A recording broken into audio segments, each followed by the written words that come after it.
Welcome, ladies and gentlemen, to a new episode of the X Button, Season 5, Episode 25. Finally, after a couple of weeks of half episodes, we're finally here on a very special episode, Episode 200. I am your host, Alejandro, alongside the full cast today, including my longtime co-chair.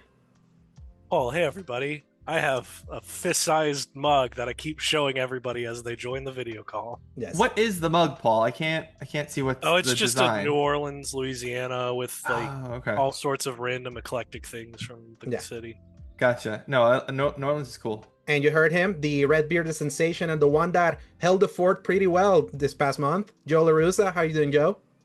Thanks, Alex. I'm doing all right. I did my best. I took advantage of the 2 months of half-price Zoom to make it work. I did keep the recording just in case the subscription for one more month because I got 2 months of it for half price, just in case we have any more emergencies coming up here. But no, I'm doing pretty good. Glad to have the whole crew here. By some miracle of God, we managed to get everyone here at the recording hour. So thank you very much. And last but not least, my brother / uncle from another mother, Rick. How are you doing? When did we become related? When we said the age, when we said our ages. Well, that one time, which we're not going to disclose. I'm your grandfather then, in that case. Yeah. Yes. Yeah, I'm okay. I'm very tired. It's very hot, and I just escaped being hot down your way, Paul, and it's very hot down there, and I was glad to not be there anymore. Yeah, so I got to enjoy the hellish weather last week. That was like Washington D.C. Was it as bad where you guys were, Joe and Rick? Like with the heat stroke that was happening? I mean, we had some hot days up here, but I'm mostly indoors, so whatever was there, I didn't really notice. I don't go outside much. I was in Raleigh for that weekend. Don't forget. So I was technically driving through Virginia, driving through Virginia and a little bit North Carolina. Right, you were, yeah.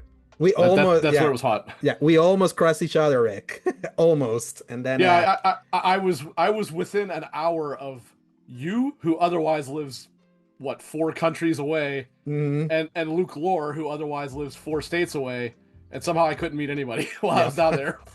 It happens. But I mean, I sort of got to meet something closely related to Joe. I'll just leave that for behind the scenes. But it's just kind of like the funny coincidences of life. But it's so funny. It's so funny. It really is. But glad to be back. I was gone the literal full month from June 5th all the way to July 5th. And that extra week that I stayed in, life-changing. That's all I'll say. And I wouldn't have traded it for the world. Paul knows a lot about it that week. Let's just say that. But this being the 200th episode, like, yes, it's going to still be a traditional episode, but I kind of just want to reminisce at the beginning here because it's like it's wild to think that I've been doing this for 5 years with Paul, because our channel, Escape Gaming, used to have another name called Statics Media back in 2019, which was with a different group of people that started. They're no longer with us. They're still alive. They're just careful there. Die or what? Oh, he beat me by a second. I was gonna say. You gotta be careful there, Alex. Goodness. Yeah. Well, 2 of them might as well be dead. They better not be. They better not be. One of them legally doesn't exist anymore. The other one we talk to all the time. Exactly. Yeah. That's fascinating. Yeah, the other one is part of like a chat that we always have, and it's always a fun one to have there. But in 2019, it was like we started a website. We had a semblance of a podcast that was about bullshit. Literally, it was like just around. There was like no rhyme or reason. Like our other co-host. They wanted to be one thing, and I said I wanted to do a gaming podcast, but they never wanted to do that. But then Paul joined us halfway through that year. He wrote a retrospective for Devil May Cry 5 and a review for Devil May Cry 5. That's how. I did a retrospective for the series, and then I did the review for 5. Yeah, it was like just funny that I think that was the only thing that I actually contributed written wise. Yes, to the entire group. Yes, until the late year when you reviewed Modern Warfare. Like it was like late. Oh, I forgot I did that. Yeah, it was when I was in LA the first time. I remember that was fun. Yeah. So, and then like when their other co-host was like, I don't want to be doing a podcast. You guys better start a podcast. And they told you, Paul, be like, you should be the host of a gaming podcast. And I was like, showing up out of nowhere. He gave me the keys and told me to run the show. Yeah. And after like, what is it, like 3 episodes, I was like, Alejandro, you seem way more passionate about this than I am. Why don't you run it? Yes. It was like that early 2020 when the X button officially season 0 we call it now, because it was like the first time we were just literally like stumbling around, like fumbling and not knowing what to do. We remember this Paul had a section called what have you been seeing, hearing, and watching, and it would take forever because we would be talking about music or podcasts that we were listening. It was a little bit too unstructured. Yeah, that's okay sometimes. I know. It was a cool concept, but the problem was that some of us very clearly had our focuses that like would not really branch out, and then the other ones would be like, I listened to 5 albums and I watched 3 TV shows, and it was just like, oh, okay, so we're just gonna be here for a while. Yes, and then 10 weeks in, the world shut down. I will never forget that. Like when the pandemic hit, even though we were recording, I remember it was like I was the first one to be locked in, because we're one of the first countries that shut itself out before like the United States. And I remember like I recorded that same day with Paul. It was like when E3 died.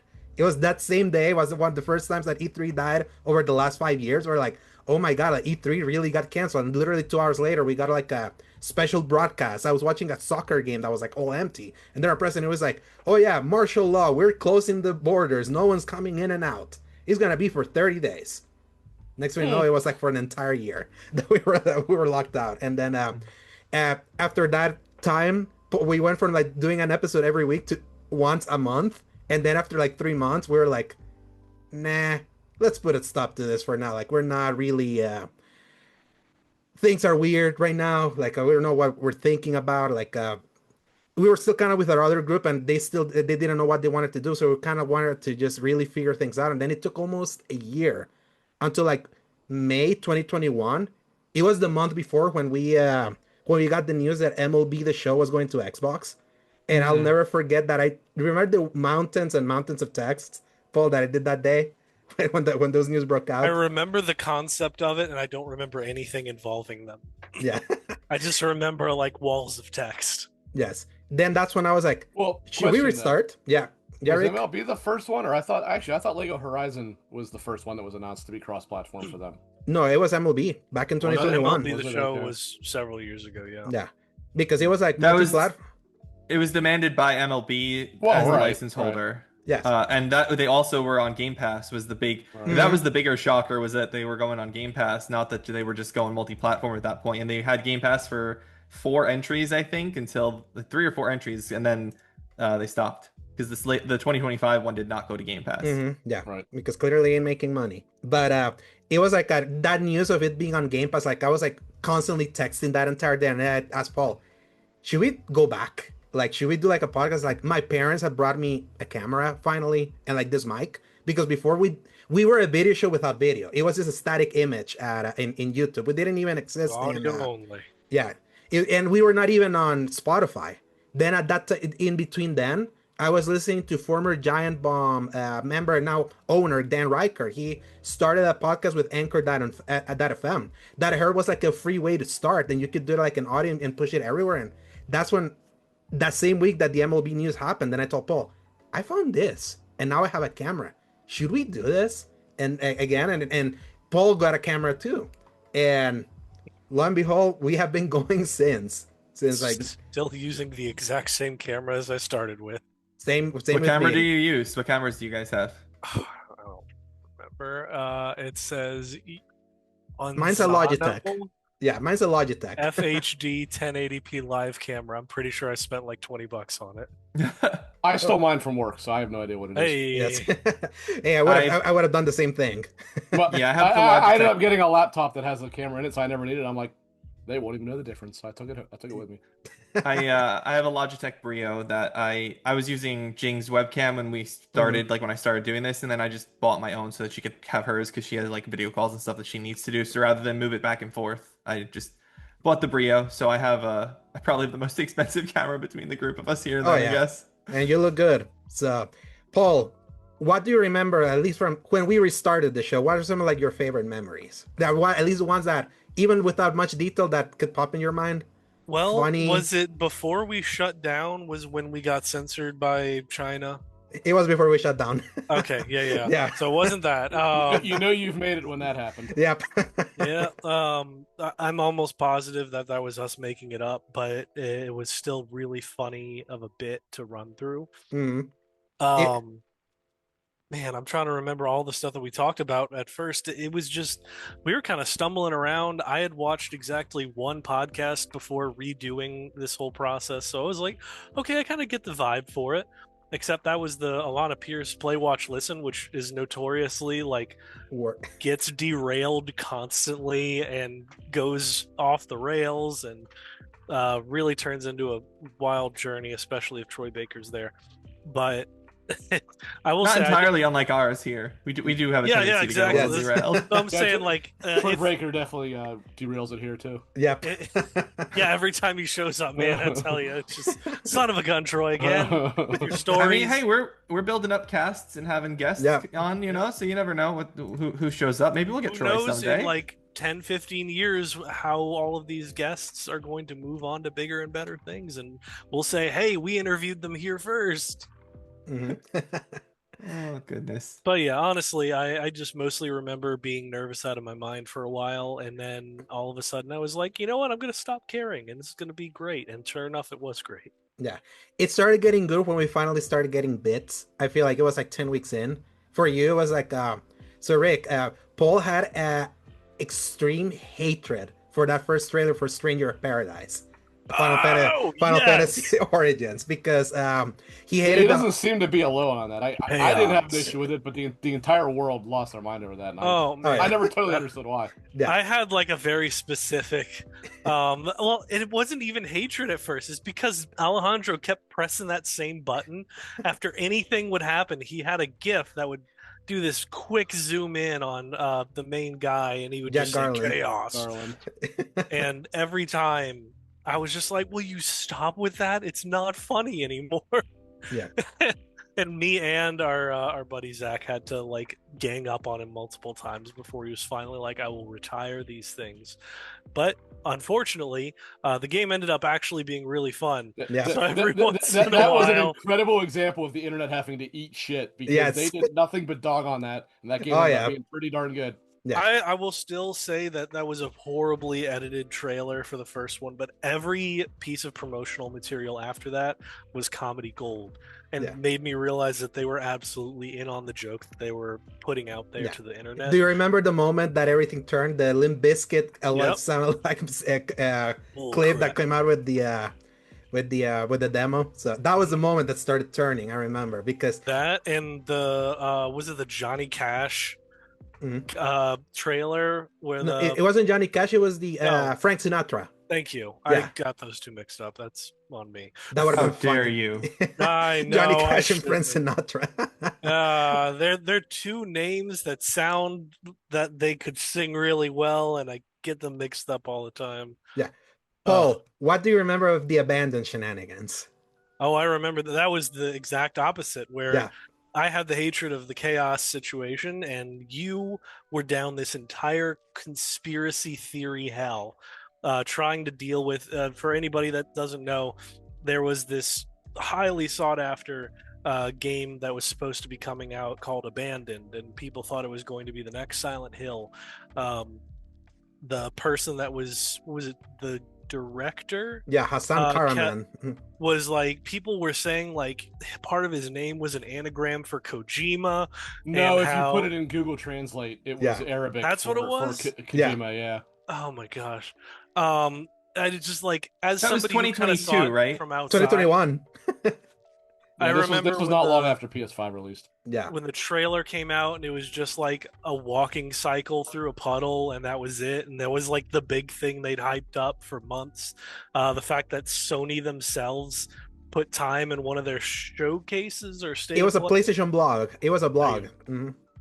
but It was still, in the one of fact- their state of plays too. It was Mhm. a real thing, adding a lot of legitimacy to it, only for it to all collapse, disappear, and I'm assuming that that guy got away with a lot of Sony money. Oh yeah, one of the biggest scams ever. And you can go to first season, the 16th episode of me unraveling after the whole trailers app fiasco that happened the weekend before. where it ended with me describing the event and with me demanding the guy get his balls cut off Oh and yeah, feeding yep, into yep. his throat. I So do remember that, and I was just like, "You are very upset right now." yeah, and it was during my birthday that year, so I'll You never really forget. banked quite a lot on that. Mm. Oh my gosh. But yeah, that was very entertaining So to I realized why I was thinking it was 2022 is because I have very distinct memories of listening to Colin Moriarty's interview Yeah. with Hassan Karaman Mhm. while playing Horizon. Horizon Forbidden West. I did the same thing. I was playing Horizon, listening to that interview, and Yeah. and I remember also putting my reactions to Paul hearing that interview because I was like, "This is the most insane thing I've ever heard. Like, how is this real? How did he get away with this? Like, this, how is that guy still alive?" This there is was the really way- no recourse for that. We don't know he ever. really is. Yep.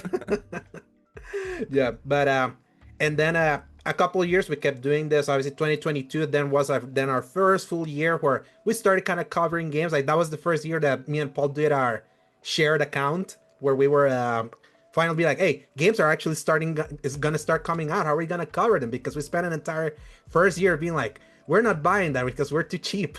We're like, this is too expensive, so we could just talking like old games or random. And I was like, I think we should be better at that. And then we figured that out, and we like that was a I hell of a will say start. I did really like our book club segment Yes. where we would pick a game, both go through it, and we would kind of share our thoughts on the themes, how it's aged, and whatever else was going on.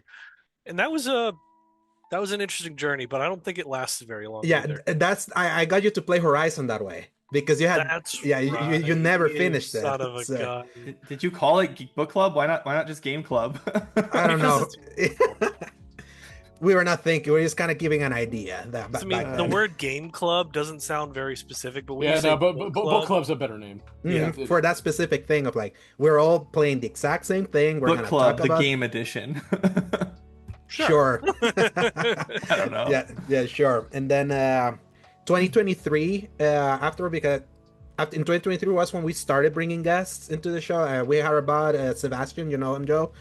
He was one of the first like non-Paul appearances that I got into the show, and then late that year when Paul started like Paul went through a string of many like misses due to life, and at that time that 2023 was also my first year at SG, and that's when I started bringing in more people. It was like the first people from SG I brought was Zach and Eric. They were like the first guests.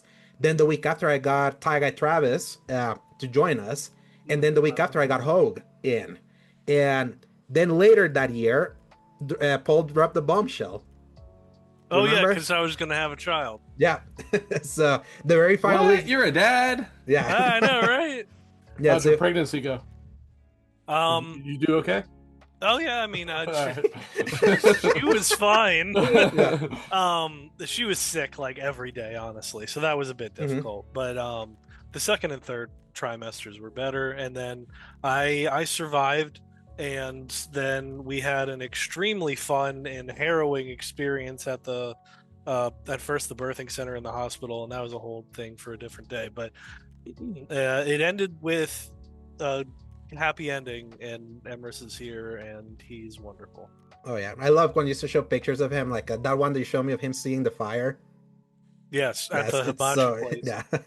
Pure But, joy on his face, where his cousins are terrified. literally, Joe. Literally, it was kind of like a face like that, like what you just did. It was kind of like that. It was Well, like hibachi brings nothing but joy, so that makes Yes, sense. Yeah. absolutely.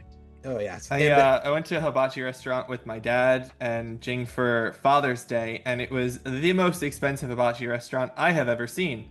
So I can't imagine. It was it's not, not always joy. I will Yes. say. My goodness.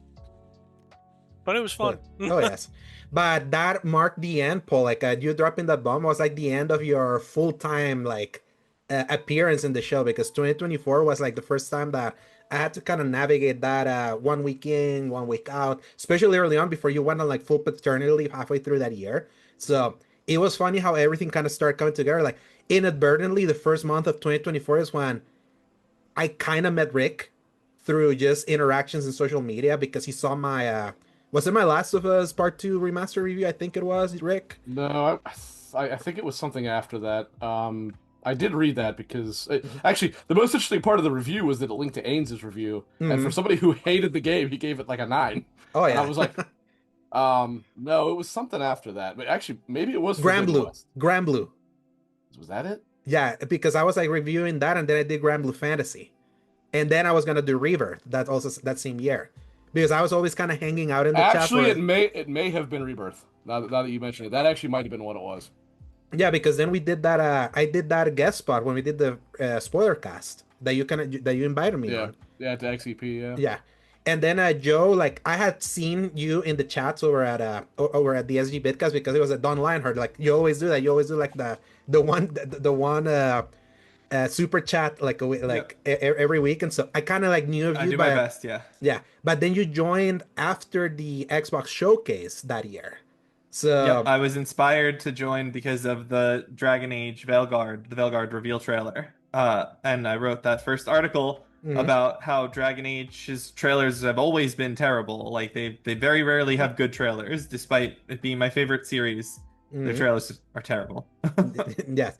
So that's kind of like where I sort of finally met you because you joined SG and you were kind of like the staff chat, and then Yep. we would interact there. We played for the first time Concord because that was like one of the few games like all the SG's chat staff all played. Yep, So, we did.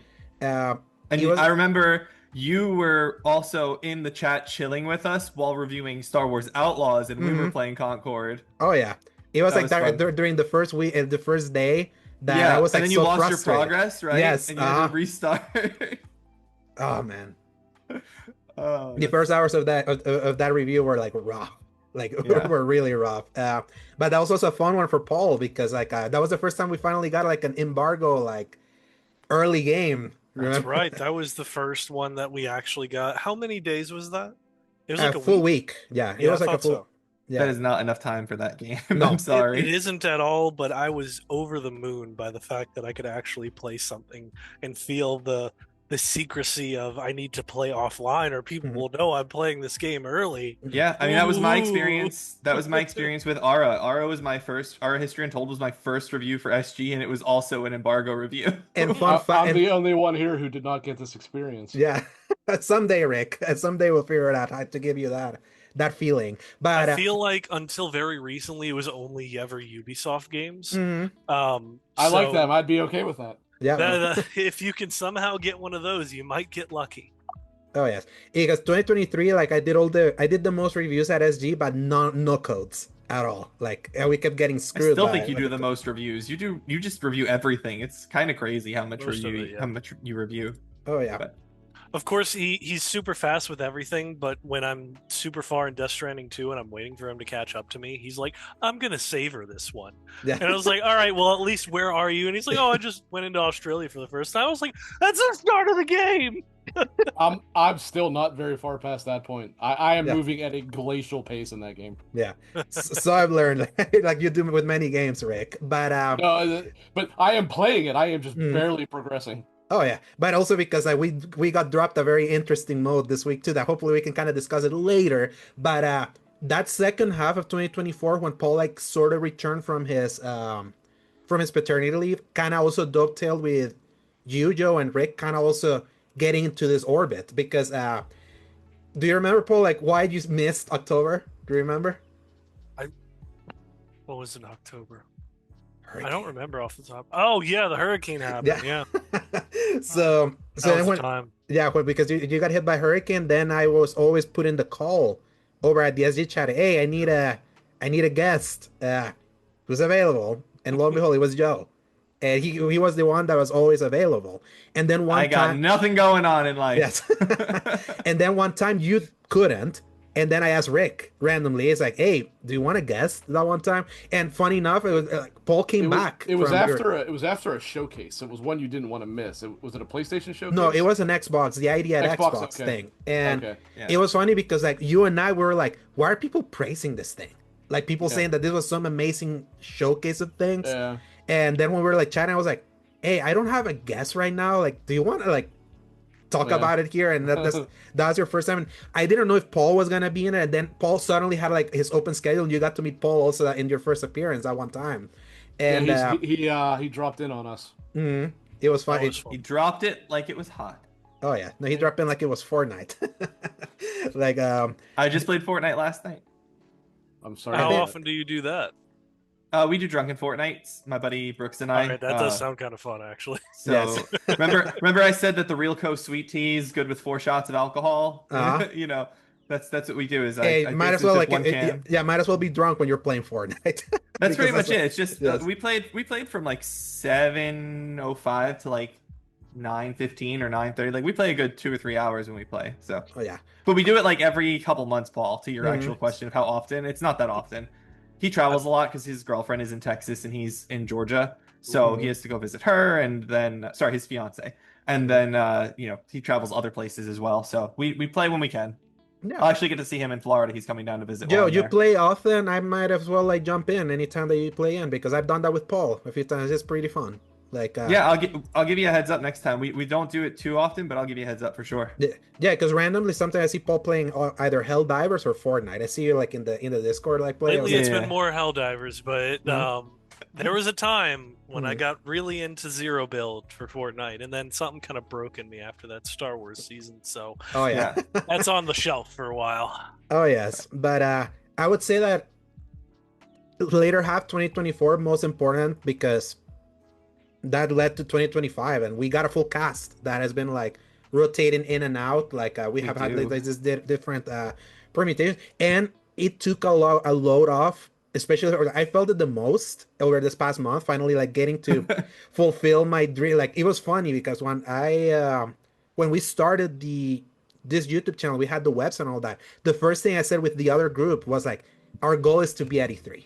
That was kind of like what we said, that this is gonna get us there, because if we can get some traffic here and show that we have, because usually that's how it would go. If you show that you had some traffic and register, they will let you go to E3. So that was like always the goal.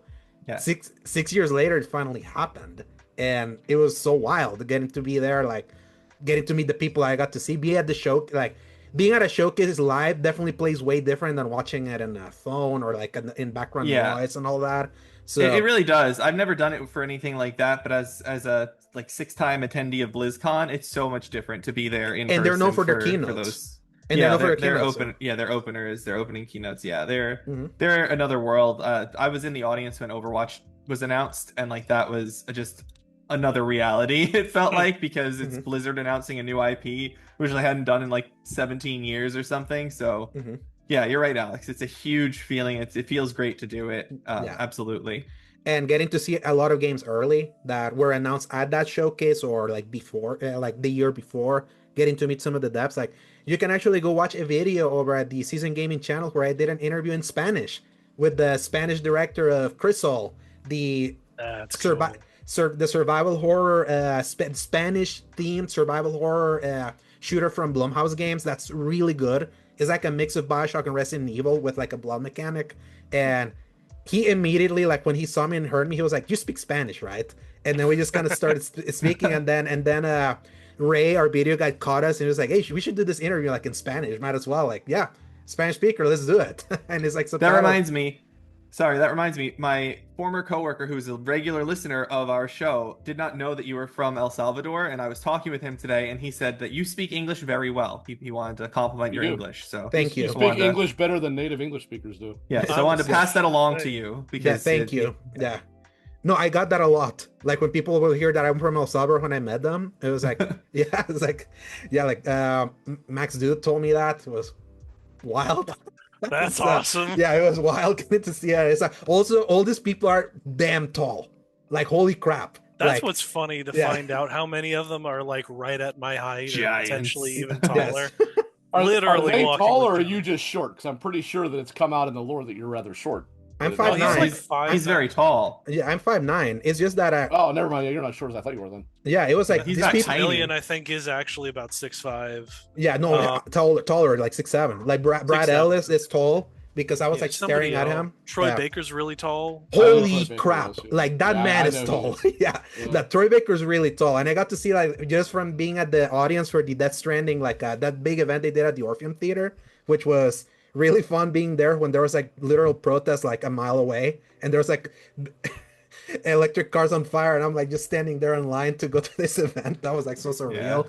But super tall people. So it was funny to be like, it's because you usually see them just in like screens. You don't realize how tall they are. Greg Miller's another giant. Greg Miller is very tall. He's- I've been around him. So Yeah, he's super tall. He was way taller than I was expecting. yeah, I want to So, say he's probably 6'3", maybe something like that. yeah, I think probably taller because it was like I think Brad was is slightly shorter than him and he's still tall. So yeah, but that was a wonderful time. That felt like a good. If I had to kind of like put a pin of man where this show started, kind of like a personal goal and where it is now that We're on the way up.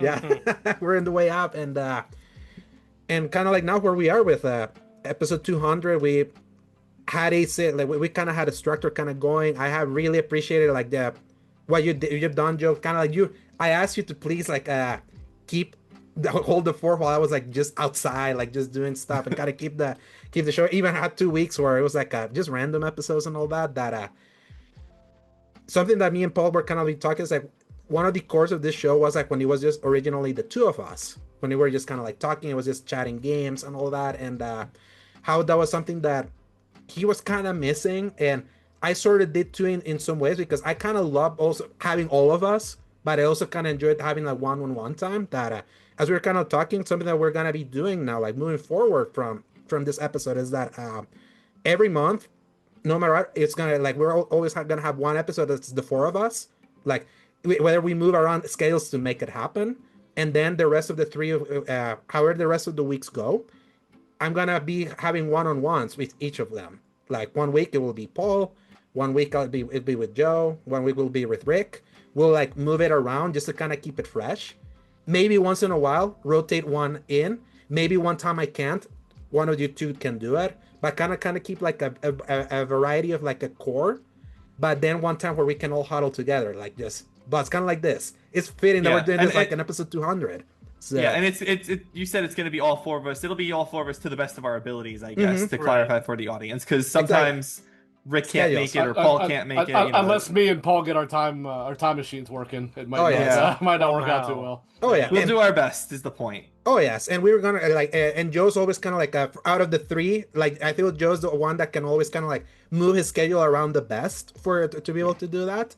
But easy peasy. Yeah, but it's kind of like with one-on-ones is always cool. I like the three too, but I feel like being able to do one-on-one with each of you, because I feel like all of you are so different in each way that I feel like I can scale, like I can like mentalize, be like, hey, when I'm with Rick, maybe hopefully there's a Last of Us like thing we can kind of talk about, kind of like what recently happened. that kind of dropped this week. That? Yeah, it's funny you say that. Like we'll get there. Maybe I want to hear some legal stuff. Like I mean, like Joe.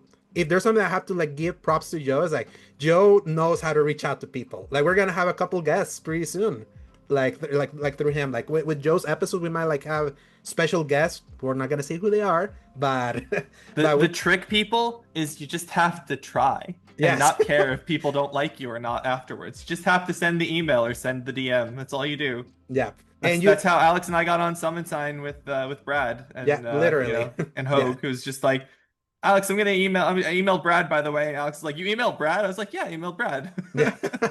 And then I DM'd him. He was like, hey, you guys want to be like there together? I was like, yeah, if you want, sure, yeah. we'll be there. But yeah, it's like just being able to kind of like be with, hey, look, we got a cameo. Yes, it's Raspberry. Raspberry. Hello. Is it a cameo or is it a catmeo? Catmeo for sure. It can be both. Yes. Rick is just like, nope. I swear I saw a black cat sit on your. Or was it there is. Okay. One. I was gonna say I swore I saw a black cat. I didn't want to derail the conversation at the time, but this one demanded that he be in the limelight, and that's very like him. So I would show Twyla, except she would probably knock my computer off my desk, so we're not gonna do that. Yeah, don't you worry. But... Then, shockingly, my dog hasn't made a cameo yet. She would always bark. That reminds me, the vegetable. The vegetable man, yeah. So fun. So a little bit of lore, like during the first weeks where I was recording was literally in a room in front of the streets here in Salvador, because the streets are so loud. Sometimes we would have a vegetable guy that comes in his big truck and be like, vegetable, potato, tomato. You literally hear that. Literally. And then suddenly I moved to a different room that was far ahead that we never heard from the vegetable man ever again. But it was funny because he would always kick up right as it was about time for us to wrap up. So it was like, oh, there he is. It's about time. But man, that was funny. I got like a real affection for that guy after a while. Oh yes, it was within those first 10 weeks that included me not having a PS5, but you were the only one that had it. But I had to keep a secret that I had bought one, but I was Right. waiting for it to And then ship you from just showed somewhere. up one day and you held it up, and I was just like, what? And, like, it took me a Yes. really embarrassingly long No, time it to went like this because put we were two and talking two about together. we were talking about the games that we were playing, and I was like, oh yeah, I've been playing A Link to the Past, and I've been playing Ratchet and Clank Rift Apart. And then Paul was like, oh, how are you liking that one? I was like, I am playing Ratchet and Clank Rift Apart, and he was like, wait, what? And then I just pulled up the box. So I kept that in secret because the first two episodes that we recorded, I kept ranting how hard it was to get into PlayStation Direct and get through the damn queue to try to get it because I missed out on the first wave. And then suddenly I got a call from one of my stores that I had left hey, in case you are gonna get shipments, let me know. Then after I recorded that second episode, they called me like, we're gonna have for Mother's Day. I was like, for Mother's Day? Why are you having PS5s for Mother's Day? Okay, I don't care. I'm gonna go, and I got to All the buy it. gaming moms out there, don't discriminate, Alex. I know many Latino moms that still think that video games rot your brain. So it's weird hearing that they're having Mother's Day promotions for It's not PS5. just the Latino moms. The, It's the more I a play lot of games, people. the more I come down to that being a correct assessment. You know, I will say that now that I've been spending a lot of time on the internet, I'm starting to think maybe they were onto something. Yeah, that might not have been as crazy No, as we thought. trust me. When I met the nephew of my sister's husband, like over the last over the past weekend, and he told me that he's 14 years old, and he told me the current state of brain rot and what kids are. I'm like, no, we need to send a nuke now. It's like this is like there's no hope for those kids now. If you want to ever be really disappointed, you sign out of your YouTube account and just see what gets promoted to you. Oh, I can imagine. Like at a regular pace. Yeah. Oh goodness. No, But no, thank you. I will Yeah. say, like, my parents have come around a lot to the concept. But it's funny, I was like, Dad, one day I'm gonna find a game that you were gonna enjoy playing, because he was the one that got me onto like Sim Coaster and Need for Speed. And then he kind of fell off a bit, and he's like, yeah, I want something that where you can't kill people. There's a lot of that killing. And I was like, Dad, there's so many games where you don't have to worry about that. Don't think about that side of it. But then apparently my sister-in-law really doesn't like gaming. Oh no. Needless to say that my brother doesn't do a lot of gaming anymore or buying games, and he is considering selling his PS4, 5, and all of his games on that to buy a Series X so that he can use Game Pass, because his wife doesn't give him any money for gaming. I mean, it's like he's got to have a use for someone. I feel so bad for it, but apparently she was bad mouthing me to my wife after we went to bed, because I brought my PS5 with me to my parents' house to play on my own spare time. She's like, "Oh, why do you let him play those games when you're in the room there?" And then, like, I'm playing Death Stranding too, so I'm like walking across a mountain. So, it's just so funny how some people really don't like the concept of it. Yeah. Hey, if only the portal would have worked for you, right, Paul? Oh, if only. Yeah, if only. And that's always been like a funny thing with Paul. Paul, for some reason, is cursed with technology. I am cursed completely. No matter Speaking what of I your do. tech curse, did we ever get the thumbnail for last week's episode No, done?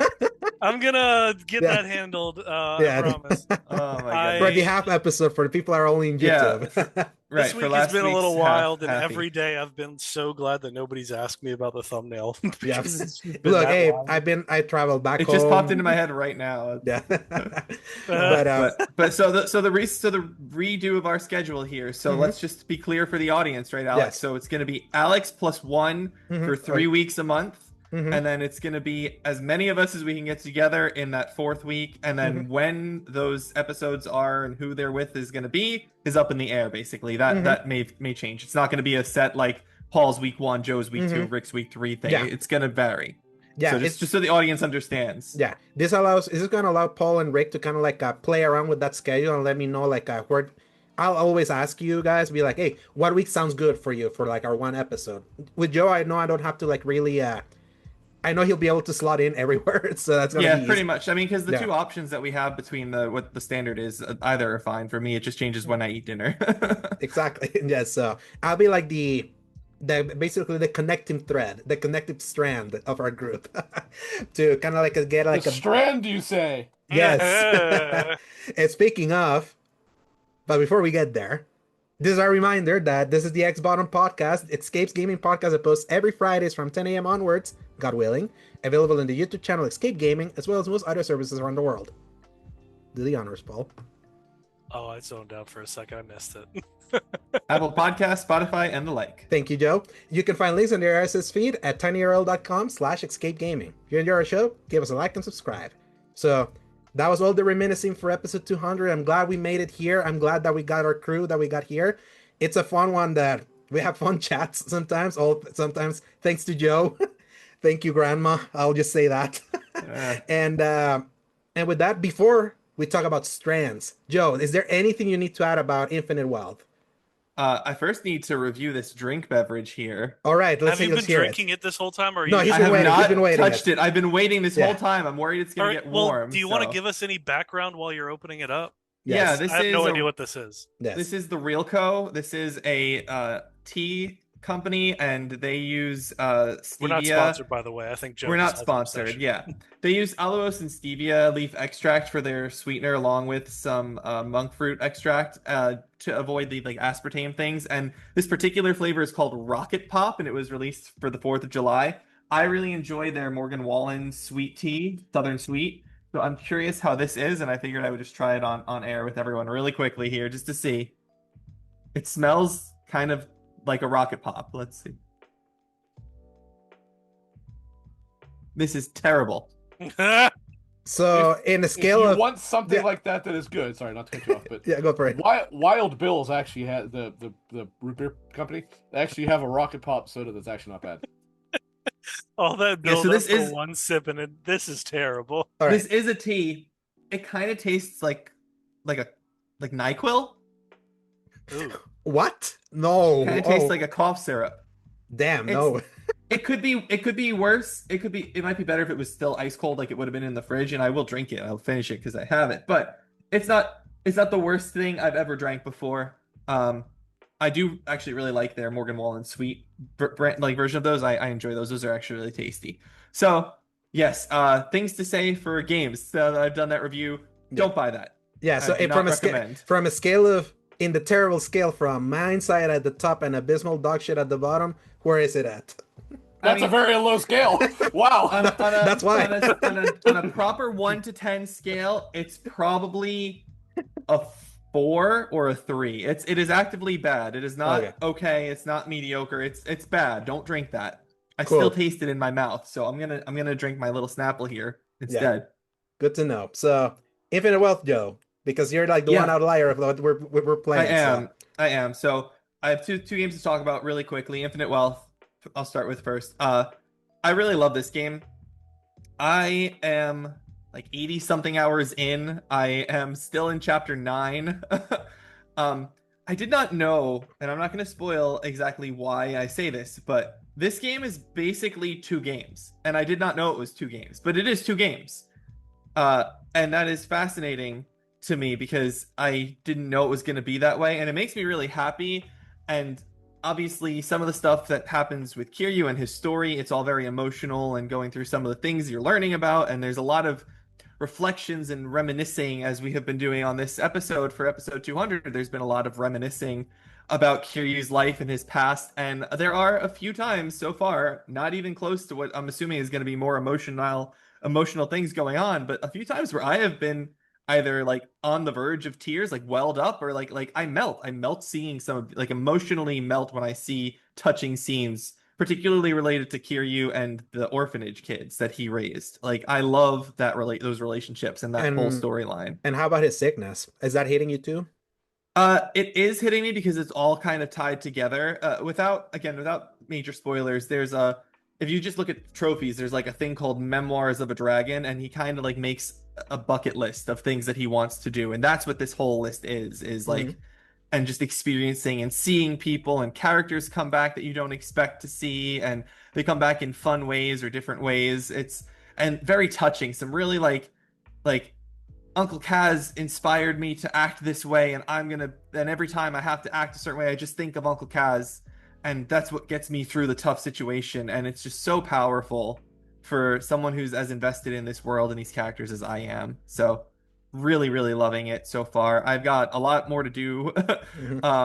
I know I have a lot more to do. I have to do a bunch of grinding because I need to level up some. Like I've not even changed my classes yet. I've stayed the same class that I have been just because I haven't done any grinding to level the classes up. So they're all like not even level 30 for class rank yet. But yeah, I myself am sitting in the like upper 30s, I think, for my level, and I think that the enemy's level cap is something like in the 50s or 60s. And then one of the sketchy skeezy things that they did was they released the new game plus as a DLC, as only a part of the more expensive version, which I did buy, so I have it, but you need to have that available, and they add a bonus dungeon that's only available with that same purchase, and that bonus dungeon is how you grind your levels. If you don't have that, it's going to take you like tens of hours to grind levels later on, and the bonus dungeon makes it like a normal amount of time. So I'm not there yet. I haven't done the dungeons in any sort of thorough exploration yet, but I'm looking forward to it. That's like next on my list, is to actually like go through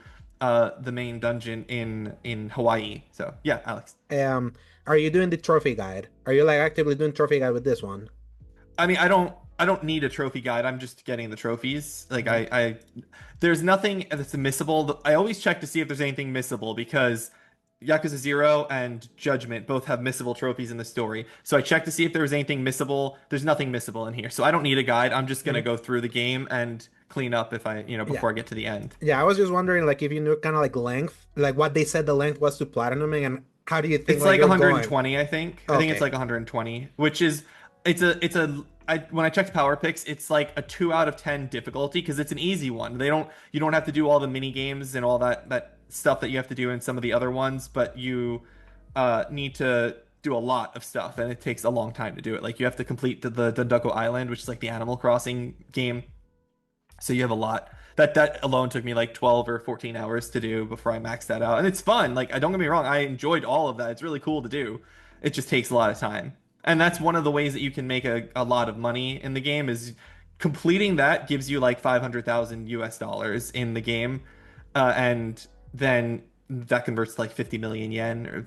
And so you have that source of income, but then after that, it doesn't make money very fast. You have to like do other things to make money. So I'm trying to not overly spend my money that I have in the game, because it's called infinite wealth. You do need a lot of money to like buy your weapons and things, but it's great. Yeah. So I know the last one, the 7 had like a quest that you needed to get like 3 million. Like it was kind of like does this game have that? Because I remember hearing that. I have not played 7, but I know of that. There was one game where I needed 10,000, which I guess is equal to 100,000 yen, or no, 1 million yen. So I needed 1 million yen at one point, I guess is the equivalent, because it was in US dollars. This was a plot point in Hawaii. Honestly, the 3 million yen thing, like when I got to that point, I had like 50 million yen. So like that was never making money in Yakuza games is never a big deal if you do the business. There's always a business side thing that gives you all the money you need, whether it's the real estate that I always hear about, and it's usually like the sketchiest thing that you've ever heard of. It's like the real estate in Yakuza, or in 0, or the cabaret club in 0 and 2. Kiwami 2. Cabaret Club is so much fun. I love Cabaret Club. Yeah, you always mention it. So it's so great. It's so much fun, that mini game. It also has a banger song that I fall asleep to on the airplane every time I fly somewhere. Okay. So, Rick, have you played Infinite Wealth? Because obviously Paul and I haven't. So you have not played? Nope. I mean, I have it. As I said, I've pretty much vowed that I would always buy every release of a Yakuza game. I genuinely am not very interested in Infinite Wealth at all. I don't like the idea of it not being in Japan. At least part of it not being in Japan. Same thing. I bought Pirate Yakuza, and I doubt I'll ever even play it because I have zero interest in that game whatsoever. The thing is, Rick, a huge chunk of it is in Japan. That's fine. That's fine. I want 100% of it to be in Japan. I do not want to go to Hawaii in a Yakuza game. I think that's stupid as hell. It's funny you say that, because I actually think that the change of scenery is really cool. Because there's a whole lot of other cities that you could go to in Japan that don't have to be in the United States. Well, yeah, but all of the cities in the Yakuza games like the same, like 2 or 3 or something. There's 3. There's Sotenbori, Kamurocho, and Yokohama. Yokohama, which is the only actual real one, but Sotenbori and Kamurocho are based on actual districts. No, so Yokohama, yes, but the Ijincho region specifically that they talk about is not the real name of it. That's the equivalent of the Kamurocho thing. So Kamurocho is Kabukicho, and Ijincho is a totally different thing that has an equivalent name to it. But you're right, Yokohama is.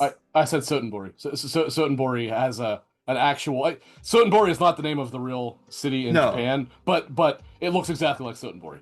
So. Yeah, so does so Kamurocho looks like Kabukicho as well, from what I understand. But they actually do have other cities, Paul, that are in some of the other games. There is a Hokkaido setting. There is, there's a couple, 5 and 4 and 5. Okinawa is also in 3, but you're not in Okinawa's Okinawa in 3. Hokkaido's in 5. There are a lot of cities, but the 3 that have been repeated are Kamurocho and Ijincho and Sotenbori, and now obviously the repeat of Hawaii is in Pirate Yakuza. I did actually procure from Woot the collector's edition of Pirate Yakuza on PS5 because it was like 46% off, so I have that waiting for me in Florida for whenever I get to that in December, I guess, is when I'll be playing it. But I love this game. Rick, if you love the characters, if you play the games because you like the characters at all, you really should give it a shot, even if it does annoy you that it's in Hawaii, just because there's so much more stuff for the characters, and all of the memoirs of a dragon and the stuff related to Kiryu is in the Japan settings. That's all in Japan. All of the memories and emotions are in Japan. Hawaii is just a fun romp. Yeah, I would very much prefer to not even be able to play the Ichiban part of that game at all, because honestly, I want to put this out there. I'm going to say this as a fact. So much. No, I don't hate him at all. But anybody that thinks that Ichiban is the superior protagonist has no idea what they're talking about. That's all I have to say. Because I agree. Kiryu is 10,000 times a better protagonist than Ichiban. Absolutely, for sure. Ichiban's just a freaking stooge, and that's why everyone likes him. Yeah, I completely agree with you on that analysis, for sure, Rick. We are 100% in agreement there.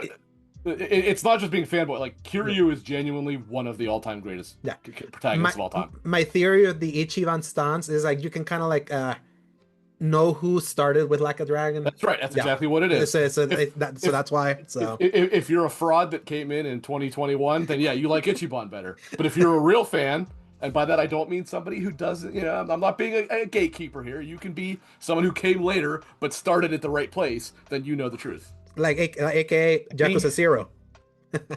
Zero is an okay starting place, but it's not the premier starting place. Kiwami 1. Why do we always end up talking about Yakuza? Yeah, because we've got two big Yakuza fans. Blame him. Yes, I didn't bring it up.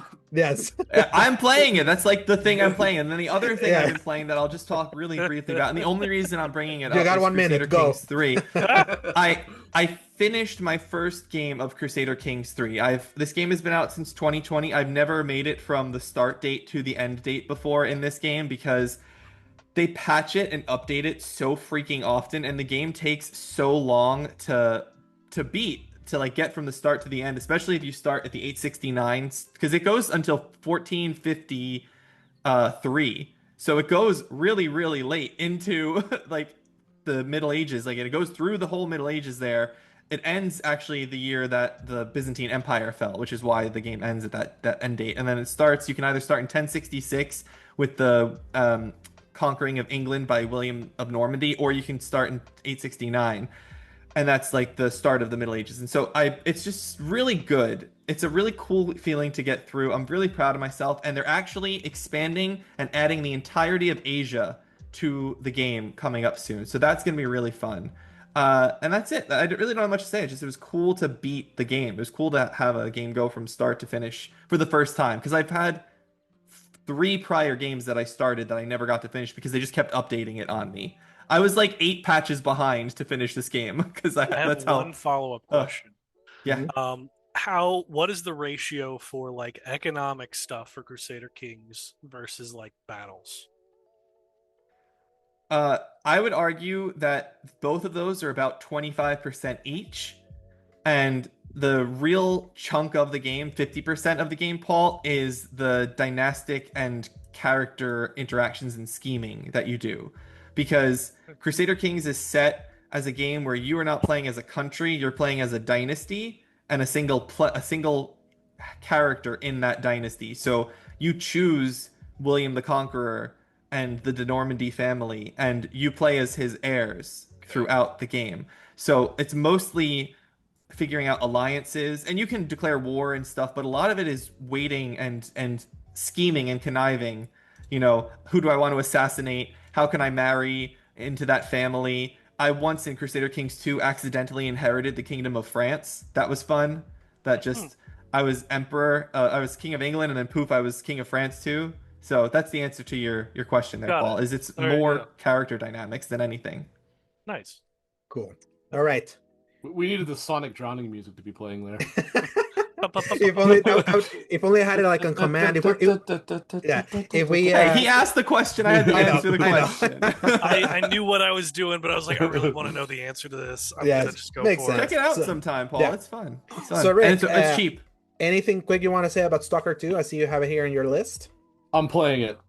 That's all That's I it? have to say. What are you playing I on? started. Well, I have it on Xbox and PC. My CPU is really not quite up to snuff there.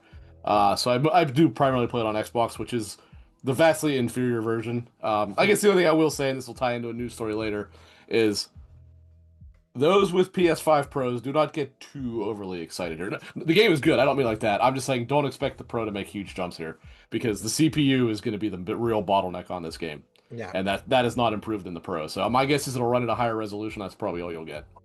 Makes sense. And just real brief, Rick, because I kind of want to save this for whenever we do. Maybe by the time that we do one-on-ones, we will probably have played more of this, and it's not in the headlines.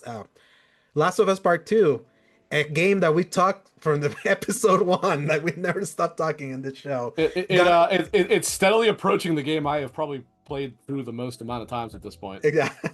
Got a random update like out of nowhere this week where they're like, hey, remember Beyond Two Souls when suddenly like we passed the mode where you can finally experience that story like from beginning to end? We are accepting no questions at this time. No, it is in the headline. I want to read the Is it? Okay. Yeah, can I read the headline for it at least? Yes, okay, go for it. In its continued effort to cause PlayStation fans to forget it used to make other games, Naughty Dog has released a new update for The Last of Us Part 2, allowing you to play the game in chronological order. All right, delete. I am genuinely going to push back on that because I am seeing that everywhere. If you say that, I realize you were saying it as a joke, Joe, but if you say that, you're a moron because this is not a resold version. It was an update. I didn't say resold. No one said resold. No. There's plenty of people. I will say there are a lot mean, of people that are like they're trying to stay relevant. They just keep updating the game like it's a live service. And it's like right. Well, that's why the joke was in an effort to to make people forget they used to make other games at some point in time. They didn't resell it. They just updated it for sure. Yeah, But it's it was wild. funny. This happened 5 years later, but it's like I've always wondered. It's a way to try to say, hey, the show was ass, but see, the way it was written could have actually kind of worked if they'd have done it right. Yes, no, literally. Which actually makes it emphasize how ass the show is. And how ass... Never mind. Yes. Watch our spoiler. Yes. it's getting started. Oh boy. Yeah, go watch your 7 episodes. That what are they? 5 episodes we did of the talking about that 6, abysmal I think. dog No, water. you're right. Yeah, there were 2. Yeah, right. because we mixed 2. But all I will say is, number one, as the game will tell you, this is not the way to play it the first time. You play it original way the first time. It is, however, a pretty interesting way to play it on a repeat playthrough because it does show you little connections that maybe you didn't even. I played through it 4 or 5 times now, maybe, and I'm like, oh, that's actually a connection that I didn't quite grasp because maybe you see a flashback sequence 20 hours into the game that actually like ties into a very beginning of the game, and I'm like, oh, that's actually neat. I didn't kind of make that connection. That said, when you do it, you also got to understand the opening like 3 or 4 hours are a freaking slog because it's not how obviously it was made to be played initially. Yeah. So it is totally front loaded with all the like walking sim parts of the game, if you will, all the flashbacks and all the non-combat and all that stuff. However, the cold open with it actually works better than I ever thought it would have. It actually is kind of interesting. It's so good how it works. I was like, oh shoot, it's like it flows. Like if you were to play like part 1 and then just play chronological and start there, it flows so perfectly. Yeah, it really does. As like a one game. So does it make it harder to play because they haven't taught you the mechanics and the gameplay systems yet, or do they like account for that? So it's funny that you mentioned it because there's I think they move the tutorials, don't they? Yeah, I think this is something that's like there may be some mechanics that may show up that before you Even you then, really when you do Abby's young section, they teach you how to do the sneaking and crouching and all of that stuff, and you don't have to use the combat until I think of the Joel segment. Yeah. So to be clear, I can't judge that because I tried to set it as close to grounded without being grounded difficulty as I could. So I turned off all the tutorials. I turned off the HUD, all that stuff. Yeah. So I did not see any tutorials. There's a tutorial to pick a bottle because you need to like throw a bottle in the Abby in the Abby flashback. So it's a game that's like I would say it's not that complicated to play. It's very like smooth to play, I would say. So it's like you can kind of get around to it if for some reason that's how you want to play it. It's like me and Rick would talk about this that the way that game originally was structured was that the structure was informing reveals that were supposed to kind of like be like a tightening of the screw to kind of like emphasize something to sound like a broken record because I said it 50 times on the thing. Yeah. The story is told that it constantly recontextualizes what you think you know about what happened. Yeah. And obviously this, the way it's structured, it doesn't do that. Like basically you see the final section, the final moment of the game early on, which is a flashback. You see it maybe an hour into it when you play it this way. And that is put where it is intentionally in the original game because it does change obviously your perspective as to how things work. But well, actually, I forgot what I was going to say. I want to jump in for that actually then because prefacing as somebody who hasn't actually done the chronological version yet, I would argue that does not affect things as much because all it does is for people who've played it, the dread gets more because there's a longer stretch of time where certain character is still alive. And the other side of it is it makes it even more heartbreaking for those that don't because you know that they want to work through the issues that happened that I'm not going to spoil. And then you get to see that get ripped away from Ellie in like I would say within the next 3 hours. It's about 3 hours. Yeah, it's probably about that.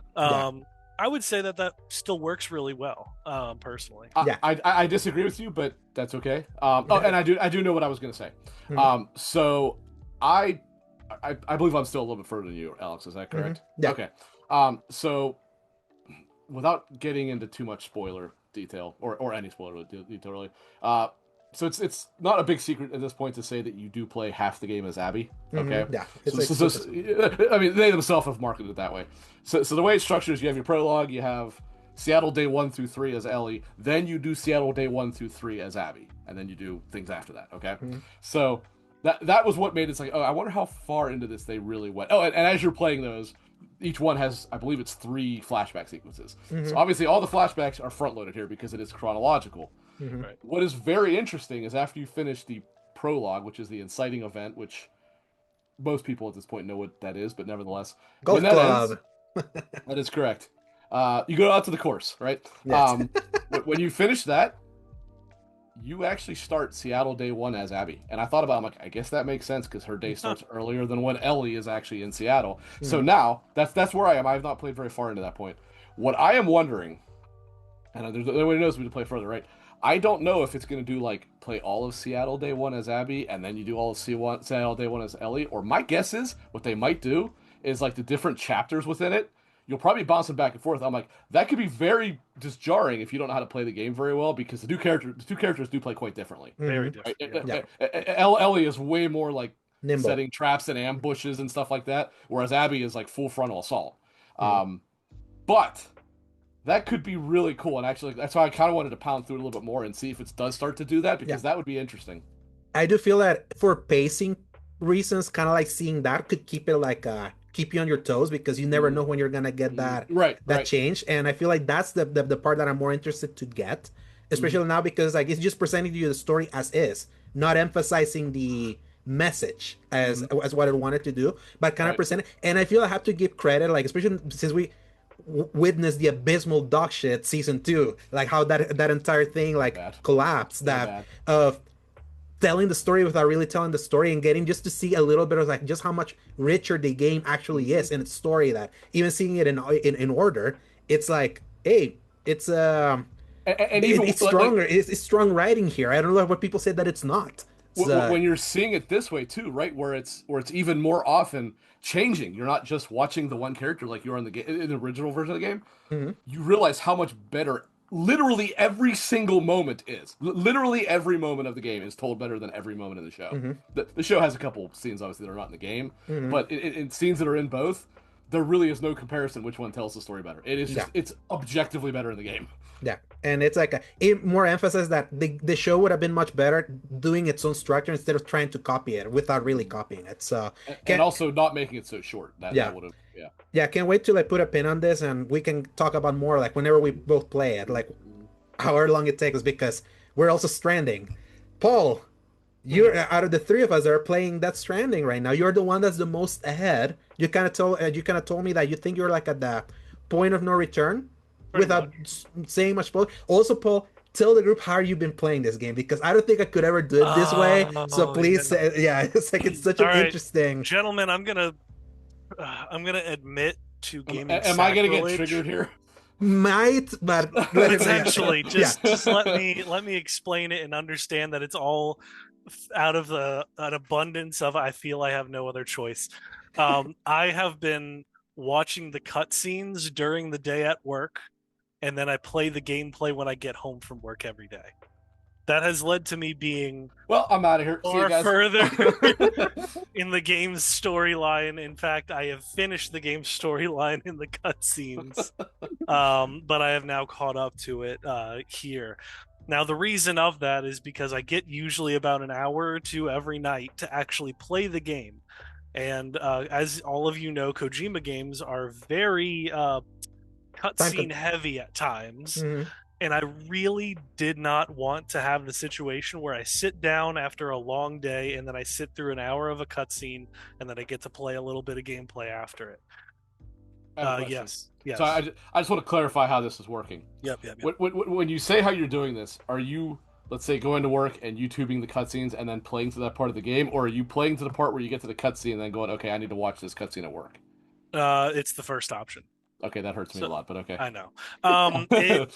I was hoping you would say the second, but in my other defense, I found out through accident that there is almost nothing of value in most of the cutscenes.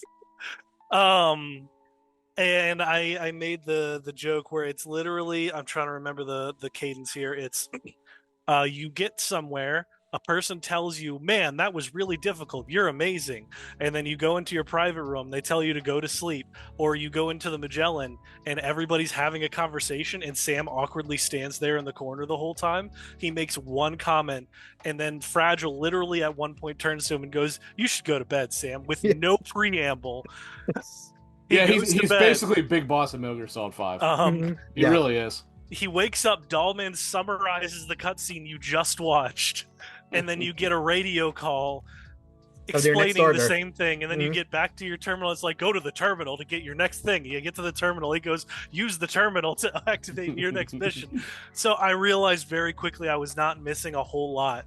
And what I did, which was smart, is as soon as it would go to gameplay for this walkthrough I was watching, I skipped all the way through so I wouldn't get spoiled on gameplay. Like all of the set pieces, the really cool stuff that we've seen in the trailers, that was fresh. I did not get spoiled on that. Excuse me. I then I watched through all of that. The other side of it is that this is probably the most predictable of Kojima's games I've ever seen, and I think everybody I've talked to about the plot of it has kind of guessed what's going to happen when the reveal of the trailer happened. So it's kind of like, this played out exactly like I expected. Oh yeah, that's exactly it. Almost feels like wanting to overcompensate of how much he tried to like world build on that original one, and how much quote unquote nonsense it seemed like everything that he was even though that game makes sense at the very end. Like it manages to, like, once you see that entire first game, once everything that seemed nonsensical it's just start vibing and understand it. It feels like he just kind of wanted to be more a matter of understanding the rules of the universe. Is what's really once hard you to understand do. it makes perfect sense because it adheres to the rules. He's more matter of fact here. At least everything that is told, it's told here is like more straightforward. And to me, I'm still enjoying it because I love the execution of the cutscenes. Me, like, I feel like it's really important getting those rewards of those cutscenes after you play the game. And so I feel like that just hits different when you're I just kind of like going acknowledge through it cutscenes. certainly Yeah. loses a little bit of its power in little moments here because you know something's coming. At Yeah. the same time, my skip through method was not perfect, and I realized that there were some cutscenes that I missed, Mhm. or the person that was playing mainlined a little bit. So there's optional cutscenes or backstory, especially involving like Dollman, because you need to keep talking to him throughout the game a lot. Mhm. I really like how he kind of summarizes the little books that you read, and that was Yes. all missing. I love hearing him when he It's describes the great. books. What were you gonna say? I was just gonna say I was going to say there's a lot of stuff with Tarman that's like Yes. Yes, that was something else but that but they you missed. just mentioned the books, so Yes. that clearly is part of the Tarman thing. Mm-hmm. So yeah, I did that. Of course, I got to the Tarman cutscene, which was completely optional, and the other guy had missed it. So the fact that I got to go through there, experience that whole zone. I will say that I really love the character specific like stories of kind of like what they do. Like I feel they're really well done, and they're like they're pretty powerful. I really It's a love good cast. It really Yes. is a good It's cast. fantastic. Yeah, I think they're underutilized, unfortunately. But after, yeah. I think I said it to Alejandro at one point. Like you have to be following along really carefully with the SSS, because The social media thing. Yeah. basically paints the portrait of like a workplace comedy for all of the rest of them, and like this indiscriminate amount of time passes in between your little like excursions, and it seems like a lot of time over the course of the game actually passes, because all of these people get like inexplicably extremely close emotionally to each other, where there's But you're no being told, connective and tissue. you see it there. Right, That's the you're thing. being told that only through those things where it's like, oh yeah, we did this crazy thing, and Tarman broke his broom trying to clean some of the tar out of the cockpit, and he's yelling, and it was hilarious. And The also, first game kind of did that too, but it was all through the email system, whatever they called it. Like I do like this SSS system better, as it's not like it doesn't take your time as much as it is so much Easier to get. streamlined because it's like a paragraph that Good kind of thing they paints added the that picture. extra S. Yeah, right. Yes. Instead of like, I think it's like 4 or 5 paragraphs per thing, and like the emails, I was not about to read all of that. Well, and you would sometimes get 10 of them at a time too. Yeah. Whereas now, you're getting 2, sometimes 3 of those, but like you said, it's just a paragraph, so you can usually read it pretty quick. And just the fact that it can be like a picture with a little thing, and it kind of gives you so much of like what that character's doing. So yeah, I really like that part of it, and I feel like I'm more connected to all of the preppers now than I was in the first game, where it was like you kind of knew them, but they were all like some kind of caricature of themselves, or they were absolutely like a nothing burger. Like Jeff Keighley. Yeah. Yeah, like that was it. Conan It's O'Brien. Like, Conan O'Brien, that was about it. Yeah. I never liked Conan. I don't find him very funny. He has his moments. There's some moments where I feel like he's insufferable, and sometimes where I'm like, oh no, he's just really dedicated to the bit, even if it's to his detriment. He has written great comedy, like he did one of the great Simpson episodes. Like he wrote it, and he has it. You have to be in that wavelength to really kind of get the kind of comedy he does. But he's kind of overstayed his welcome, which is kind of the thing. Like he really was quite brilliant for a while, but it's like, all right, you can only tell the same joke so many times. All of his comedy went into his hair. Right. It just gets a little longer each year. But I would say, Paul, that despite like the predictable, I think I'm guessing stuff, I feel like the way everything's presented is still pretty intriguing. Yeah, and I should have kind of continued my initial thoughts with that, because it's really painting a negative picture, but I need to clarify. This game is gorgeous. Since I'm not feeling the best, you could probably hear it in my voice. The only game that has hit the right way is playing Death Stranding, and you're driving your little truck through the Australian countryside, building the roads, the monorail system, rescuing the animals, feeling like you can just go hog wild on some of the enemies because they gave you so many non-lethal options. I got one that it fires an artillery spray of golden BTs that immediately kill and suck enemies into a tar pit. Really? Oh, okay. So it kills them, but it clarifies immediately, like, it will not cause a void out because they immediately get sucked into the tar. Have fun with it. Yeah, there's some crazy stuff that you can unlock eventually. I just love how he like wrote around the lore that he like so hard established in that first game, to make it a more fun game. Like he really was like because I'm very impressed. Yeah, it was clear that he did that because he didn't want to make a violent game in the first one. He intentionally wanted to be like, let's try to not be like, let's try to do a non-violent like delivery guy game and the post-apocalypse and all that. Perfect for your dad, Paul. And honestly, if it wasn't so weird, my dad would probably be super on board for it. oh my god, my favorite memory with this game is gonna be with me forever was playing this with my uncle, like, and he watching it, and he would not stop talking about the fact that it's a delivery guy that has a fetus in him. He kept telling my aunt about that. It was so funny. Like he couldn't get over it, but he was so into it too. Like he was like it's so engrossing. It's like he's just so presented in such an engrossing way. Like the needle drop music like hits so well. I always tell everybody the thing about Death Stranding. This is a series. That's a series. Mm-hmm. The only way you could possibly know if you like Death Stranding is to play Death Stranding. Yeah, because you cannot read the description of it and decide if you would like it based on that. Because the reality is you're going to say no. When you play it, it either clicks or it doesn't, and if it clicks very, very hard.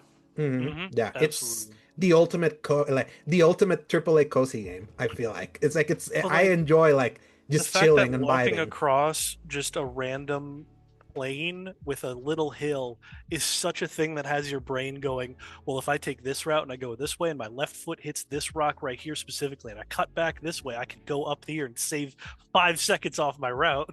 And like all of a sudden, once you have that thought, it's over for you because all you're doing is just like maximizing your speed and efficiency.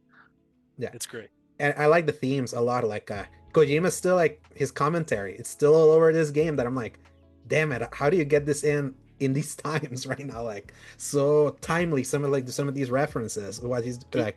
He is truly a visionary. Like that's I mean, obviously we know a certain person who likes to shit talk him all the time for some reason, and it's like, I get it if you don't like his games, but you cannot say he's not a visionary because he absolutely is. Yeah. I have to give him just how much effort he puts into what he does. And now there's going to be like another 5 or 6 people that are going to try to copy it now. And I still remain very impressed the fact that he layered a MGS5 sequel on top of a Death Stranding sequel, and that they both work. Like works better than Metal Gear Solid 5, I can tell you that. Oh yes, 100%. Like there's an actual story on Metal Gear Solid 5. Yeah. And one that has got me plenty of times. Like I've felt many things by playing this game. It's like I was like, that's so well done. Like in in so many facets. It's like it's such a definitely the most impressive game I played in 2025. It's like I love it. Like that's why I kind of wanted to savor it because it's obviously delaying my flight. Because originally what's funny is that I scheduled my flight back the day before Death Stranding 2 because I wanted to play that, and then Live told me, no, stay another week. You're not gonna regret it. I was like, so that set me back because I kind of wanted to review this, and I know there's spoiler casts already starting. They're starting now, probably. So I'm pretty sure I'm gonna get spoiled with something because you know how the algorithms are gonna hit. Twitter doesn't care; they just share whatever. Exactly. So it's like I'm thankful right now. Superman is kind of taking a lot of the algorithm for me. So it's like at least it's hiding. That's a stay away if you want. I went to see Superman, by the way. So. But I do have one more quick thing I want to say about Death Stranding. Yeah. The best praise that I can give it is up until June, whatever day it was, 28th or whatever, there was nothing that was even remotely close to Kingdom Come Deliverance as, in my opinion, the almost objective game of the year. But it has competition now. That's all I can say. I got to give it to Kingdom Come Deliverance too, with just sheer audacity and ambition. There are not a lot of games that could come close. It's 1A and 1B. I haven't decided at this point which one. I'm probably still leading Kingdom Come, but Death Stranding is damn close, and the fact that it's even in the discussion says how good Death Stranding is. Yeah, true. And I feel like it says a lot considering how the well received, but in the divisive sense, the original was, and just how much improved this game is, like almost from top to bottom.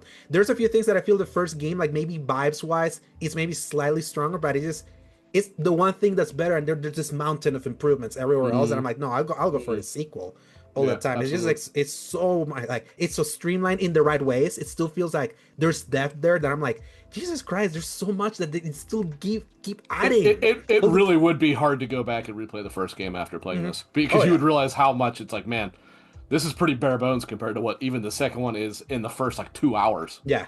this is like the Tears of the Kingdom adding the meat to Breath of the Wild that makes go back to Breath of the Wild. I feel so bare bones in comparison. Like it feels like that from like the gameplay perspective, and I'm hoping like Paul, you don't have to say it. I'm just hoping the story like lands the plane based on kind of like some of where the things are.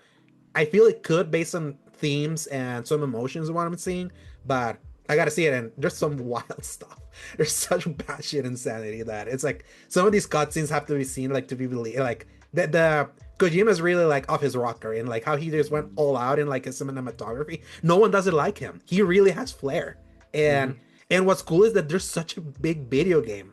It's like this is a video game as video game too. That's kind of like what's funny. It's like yes, he loves his cutscenes, but it's like people forget what a brilliant game designer he is. Like he really is, and this underlines it even more. Like with how much like layering two kinds of styles of games that take so much to the thing that made him like famous, but making it work in his unique delivery game that it's so wide like the sky's the limit how you can like approach everything. And I've heard many different ways that people have approached some of these missions, and I like that. I love that, and that it still feels very handcrafted. It's like that is having a heft in game design that not many people have, because we have plenty open world games like that have a lot, but a lot of systems don't gel together like this one does. Like from everything, and everything's like there's such MGS3 energy, but cleaned up in like a lot of like the different interlocking systems here.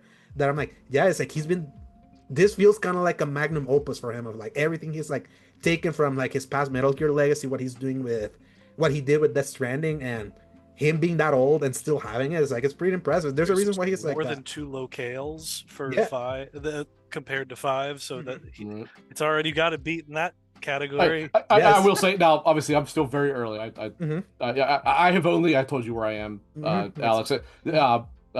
Paul, I basically just got the ability to start rescuing animals, so I've still got a long way to go. Yeah. As of where I am, as good as I think it is, it's still not even in the discussion with like Metal Gear Solid 3 as its best game. But we'll see if that changes later. I mean, with Metal Gear Solid 3, it's hard to even comprehend that was a PS2 game. I think 3 was because of what it was capable of for a PS2 game. I think it's always going to have that title.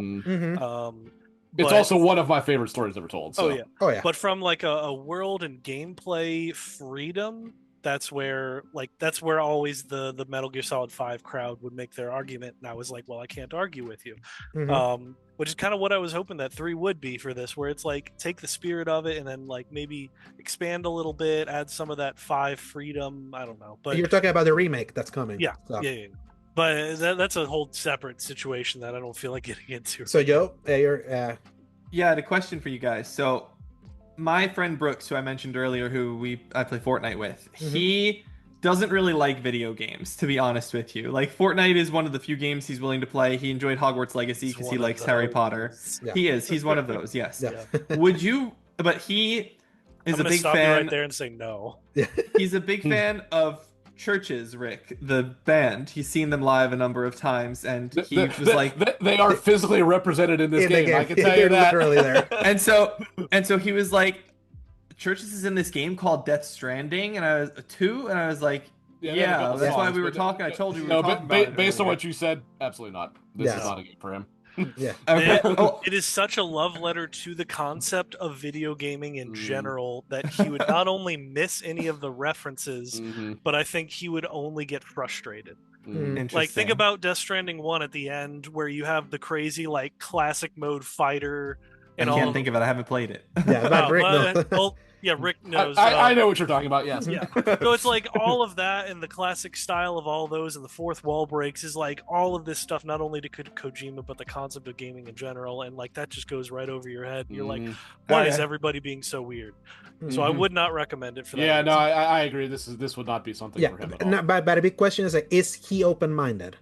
No. Okay, yeah, that's the want thing. a game at all. But he was interested in this game because I basically described what the two were to him, and I was like, you basically are a guy who walks around delivering packages, and like your boots degrade and it's rainy, and Like it's a very lonely walk, and it's terrain essentially simulator, basically. yeah, it's essentially a simulator where the walking is difficult. Like I described it to him as like, I don't know if you'd like it, but that's what it is. And he goes, I kind of think that may be interesting. So he said he thought it might be an interesting thing to try. Regardless, so you would have to play the first game. Yes. Right, that's what I was talking understand about. Was the any- first Yes, one. that's what I've told everybody is do not Churches even isn't in the first game. I Yeah, don't think. but his music, their music is. Their music is. Oh, they their have music, they have okay. 2 songs in the first game. Gotcha. Their song is Death Stranding, isn't it? Like Yes. that's the name of their song. And the other one, It's Nightmares. the And credits song. Nightmares. They're so good, and you can play them in the MP3 that you can play here. And I keep them playing. They vibe so well when I'm just like chilling in the big truck with the big moon that you can see like to your right when you're like kind of like driving. It's like so beautiful. It's such on Pro, by the way, unbelievable.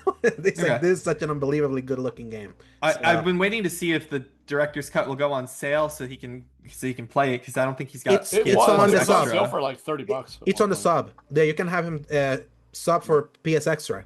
It's there. Yeah, I know. Yeah, I know it's on Extra. I don't think he's on Extra. I mean, I could ask if he I wants. feel to like that's a upgrade, big I guess, ask for but- somebody who doesn't game at all. Like, Yeah. I know. pay for this subscription.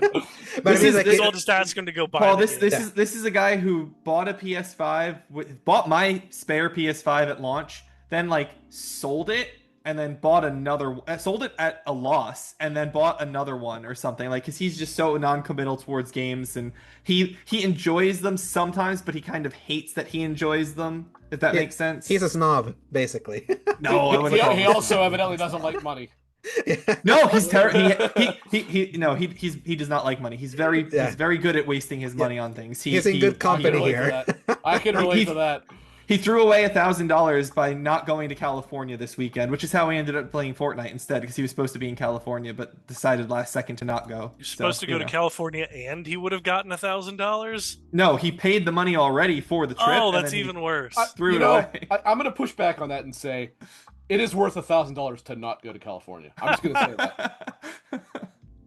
Gun to your head, $1,000 to go to California. Do you guys have anything else to say on Death Stranding, or do we move into that headline? Yeah, we can. Paul, yeah, I don't know what your time limit is here for the big 200. I know we're pretty much at your normal cap.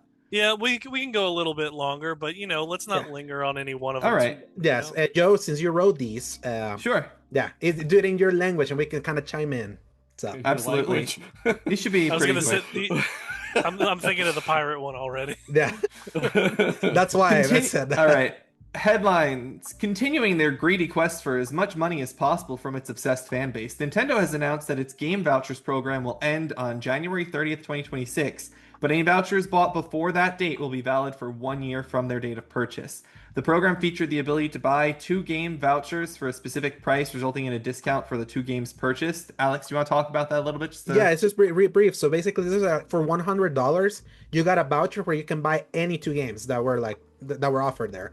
So they could be new games. Amazing value for your money. It saved you $20, basically. Saved $20. Yeah, I wouldn't call it amazing, Paul. I mean, you get 2 games for saving a significant amount of money. You never would have gotten that otherwise. Mm-hmm. That was a good, especially for a Nintendo that rarely like discounts their games. Mm-hmm. It was like this was a way to try to like sneak in a discount in a game that you may have been interested in. So. I bought Mario Odyssey and I bought Zelda Breath of the Wild for like 50% off on a Black Friday sale one time. I swear, I got them for cheap. No, Black Friday they've gotten there. I see that they dropped them to like $39.99 or $41.99 on their. On I got digital. them cheaper than that. I promise you. It was a physical copies that was much cheaper because I wouldn't have bought them. That's interesting because you usually cannot with Nintendo. Yes, stuff. Yeah. So it was like that. That was a rogue. That was a rogue Best Buy. Yeah, basically. clearly. Target. It was a Target actually. Oh well, even more rogue. Yeah. Target canceled Target was notoriously canceled a lot of Switch orders. So yeah, they were late a lot. Yeah, it's unfortunate. It's like I'm really like it really sucks that this arrangement that I have with Paul, it's seeming in danger for Switch games. Like I really like Donkey Kong's coming next week. I'm like, oh man, it's gonna be like a full price purchase, huh? Well, so it is what it is. But of course, Nintendo, not thrilled. Yes. Yeah. All right. Sorry. Go for it. Say anything? Yeah. Okay. Next one. 2024's Game of the Year winner, Astrobot, has had its latest DLC released to all for free, and it includes new cameos. Who they are? Well, we won't spoil it, but you know deep down who they are. The ones that should have been there from the first place. So, The first ones that you think of with PlayStation that weren't there, yes. yes, Yeah. basically. So, next All one. right. Next up, Avast ye mateys! Sea of Thieves hosted its first ever direct on the day of recording. Headlining the announcements are custom servers and a new approach to seasonal content. Check out xboxerror.com for more information. How do you spell that, Joe? Era. Xbox era. Xbox Era. It's like the fan. It's a fanboy. It's a website. fan Yeah. site, but Yeah. it's the one that I used as a source and also had an A at the end that I could turn it into an R. I for actually the met joke. the editor in chief of Xbox Era while I was at SGF. Cool dude. Cool. He Nice. also reviewed Blades of Fire, and immediately we both flipped like this. Like he was like, "Yeah, I love Blades of Fire." So we were at a yard house. So next one. All right. On the topic of directs, Ghost of Yotei is receiving a state of play dedicated to its gameplay. While this is being recorded, it's over by now. It's been over for a while. We've been going for a minute, but go and check out the state of play if you're not already sold on it. However, I will say the biggest note is that Yotei Edition PS5s have been revealed. They have a fancy nice. gold one They are and ugly. a fancy black Ooh. one. They are And so ugly. I don't like the gold controller one, but I like the black. I do. so I love the black, gold. the black is exclusive to the PlayStation Direct store. It's also not available in covers. They're not selling it separately. The gold is available in a separate cover form. I have a link here if we want to read through it in more detail, Alex. But otherwise, y'all I think remember the the cover is days the when they would basics. just put some covers or some nice official stickers that you could slap onto your system instead of Yeah. having to buy a whole new one? I remember the Darth Vader PS5 for I Battlefront. remember that. I almost got it. That was it the only time I was about to cave. Mhm. The DualShock 4 for Darth Vader was really cool because it was like kind of like on the color of the controllers was like perfectly aligned to like his chest, so it was really cool. Yeah. I got from my floor I had it will in college. say, I So. got to tune into the YouTube little gameplay segment briefly while we were recording, just to place it in the background. And it is quite an interesting jump in a good way. Yeah, Yeah, I didn't watch it. I already have the collector's edition pre-ordered for our it buddy from, like, months Sebastian, ago, like so. the thing that he wrote us that he was like, it's not about checklists, it's all about like exploring. I was like, oh, okay, so Yeah. I'm Just the fact that there's like what 4 or 5 different weapons now, along Five, with I think, is what they announced. Yeah. previously. styles from some of the first game. A lot of customization options. New The fact that weapons. you can Yeah, I lose saw your that. weapon if you get like disarmed, but you can also disarm enemies' weapons. And I was like, oh shoot, Assassin's Creed 2. Yeah. Because I was like, I missed that that. was I missed that. That was always it's good. crazy that wasn't a system that like came back. I mean, 3 did it really well, where you could like drop and pick up guns and different Yep. swords and stuff. Yep, But yep. man, I'm looking forward to Yotei. That's for sure. October I was worried 2nd. that Me too. Assassin's I- Creed Shadows was going to kind of break my interest, and as soon as I saw all of that, I was like, nope. I'm going to be I was there gonna day say one. I was gonna say earlier, I'm really excited for Yotei, and I don't think that it's gonna be able to surpass Kingdom Come Deliverance 2 for Game of the Year, but that's probably the only thing that has a chance of even doing it for me at this point. I mean, I'm open to Mafia. anything, but Mafia I can't in a month, imagine that it might will. be good. That might be good. Yeah. Yeah. Which, All by the right. way, like, did you see the gameplay they dropped for Mafia? I think IGN's doing like an I've IGN not first. watched it, Like but an yeah, they 8 dropped one. minute I'm not video. watching because I'm gonna review it. I don't want to see Makes any sense. of it. I just want Since it's a to. linear game, that I'm like, I feel like I'm going to kind of be screwing myself over by checking it out. That's why I'm not. Yeah, like Makes there's no sense. reason to. I Yeah. think so. Yeah, All it's right. looking good. Just on what I scrolled through, it's like, yep, definitely looking like a prettier Mafia. Next headline. Xbox timed exclusive game Stalker 2 Heart of Chernobyl has officially revealed that it will be coming to PS5 later this year, featuring PS5 Pro enhancements and DualSense trigger support.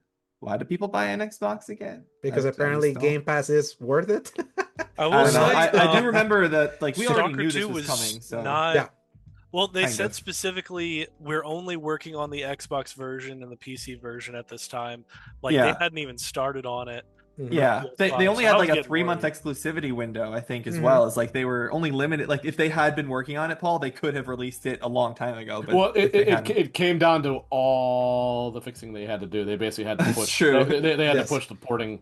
Yeah, that makes way back. sense. Yeah, Like, that game had like 300 fixes with its day one patch. I remember, so it was even more like it fixes was more than still. that. And they I still wanna didn't say it was have pushing the 1,000. A life system work.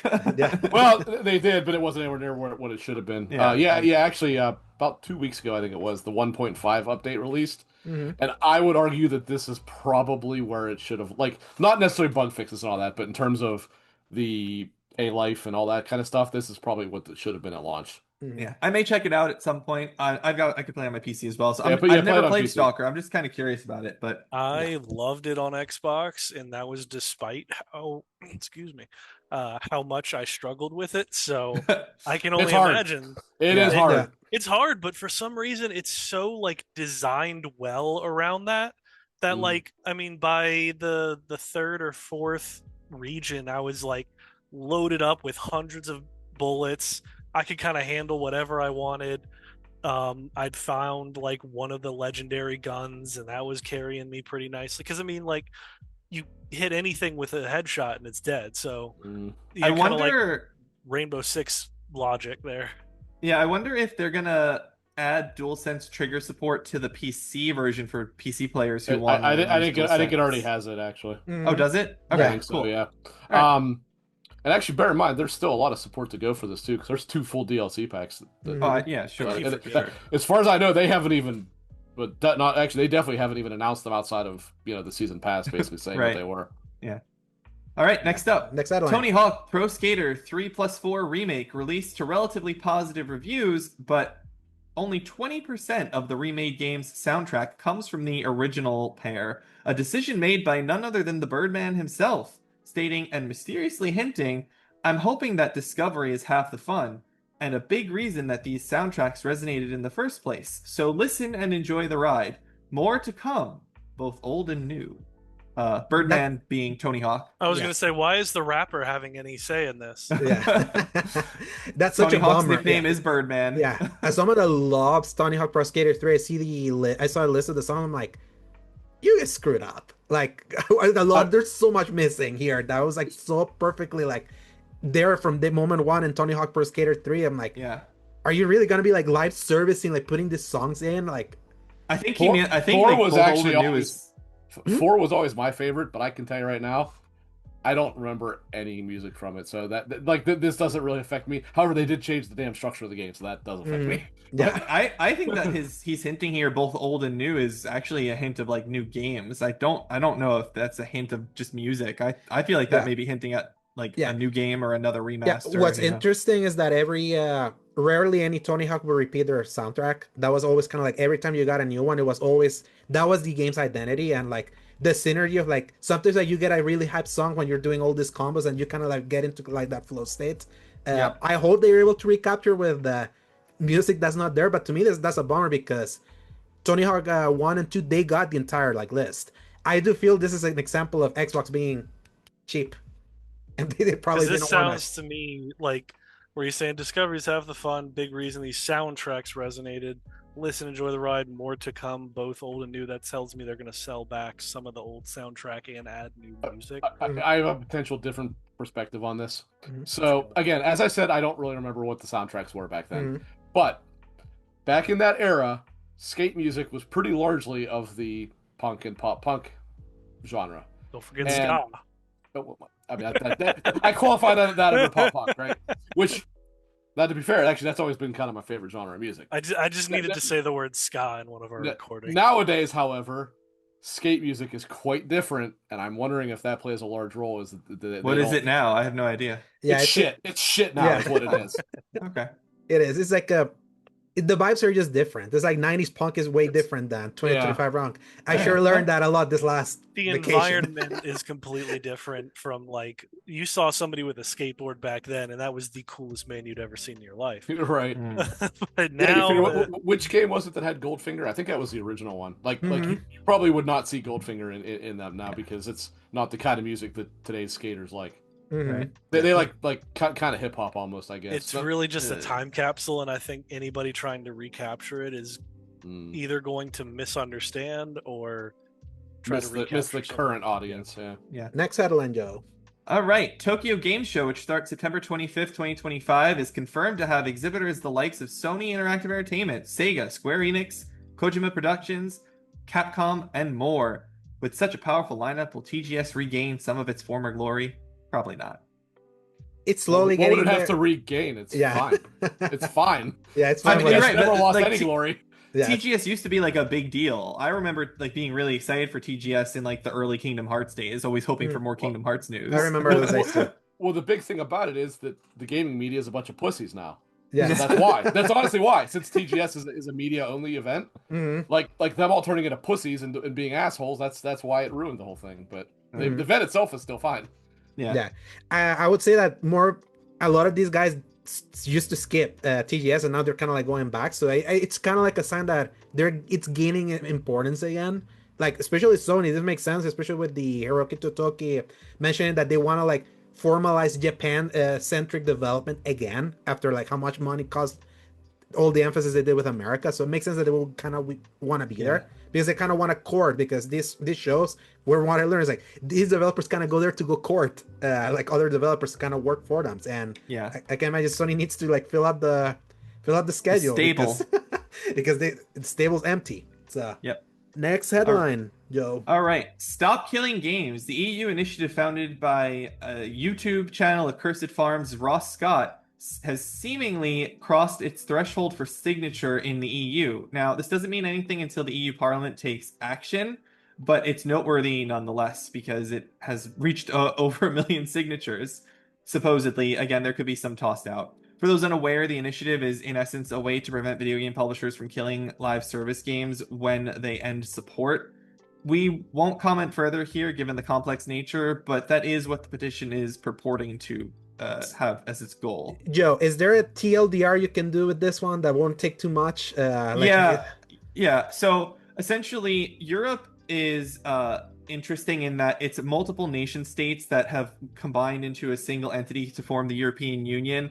And that European Union actually has a certain level of control that it would typically be thought to violate the autonomy of the individual nation state. It'd almost be like the UN trying to make America do something, which it can't do. It's a voluntary association. It's not allowed. And so if the EU Parliament takes up this initiative and they actually do some sort of legal nature by like passing a law or like a European parliamentary law about it, it would impact all of Europe in essence once it was properly ratified through the nations. So it's not really about the video games anymore. It's about the power behind it. Yeah, and in the long run, it's really tricky because there's a lot to consider. I highly recommend watching Mark Dara's video on this topic that he did, where he, analyzes it in the context of Anthem, which was recently announced as being shut down the servers after in January, after like 5 years or 6 years it'll have been running.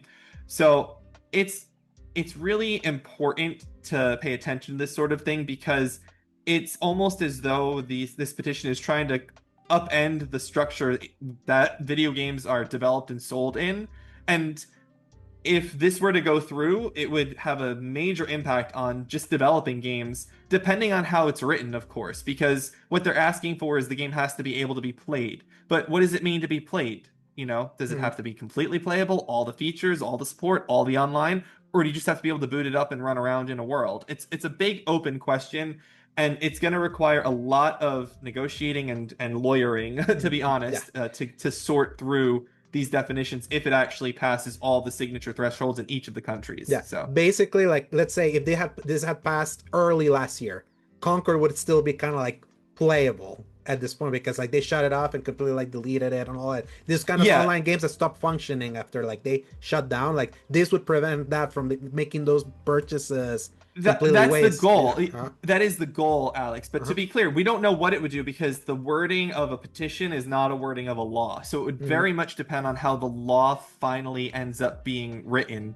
Because it could say playable, and it could just mean they couldn't have taken Concord out of your library. You have to be able to click the button, and that's playable. Like that could be playable depending on how it's all defined. So I don't want to comment with any sort of speculation because we don't know too much about this until we actually see some real bills. And I would say like the EU has such powers. I mean, they're the ones why the iPhone now uses USB-C.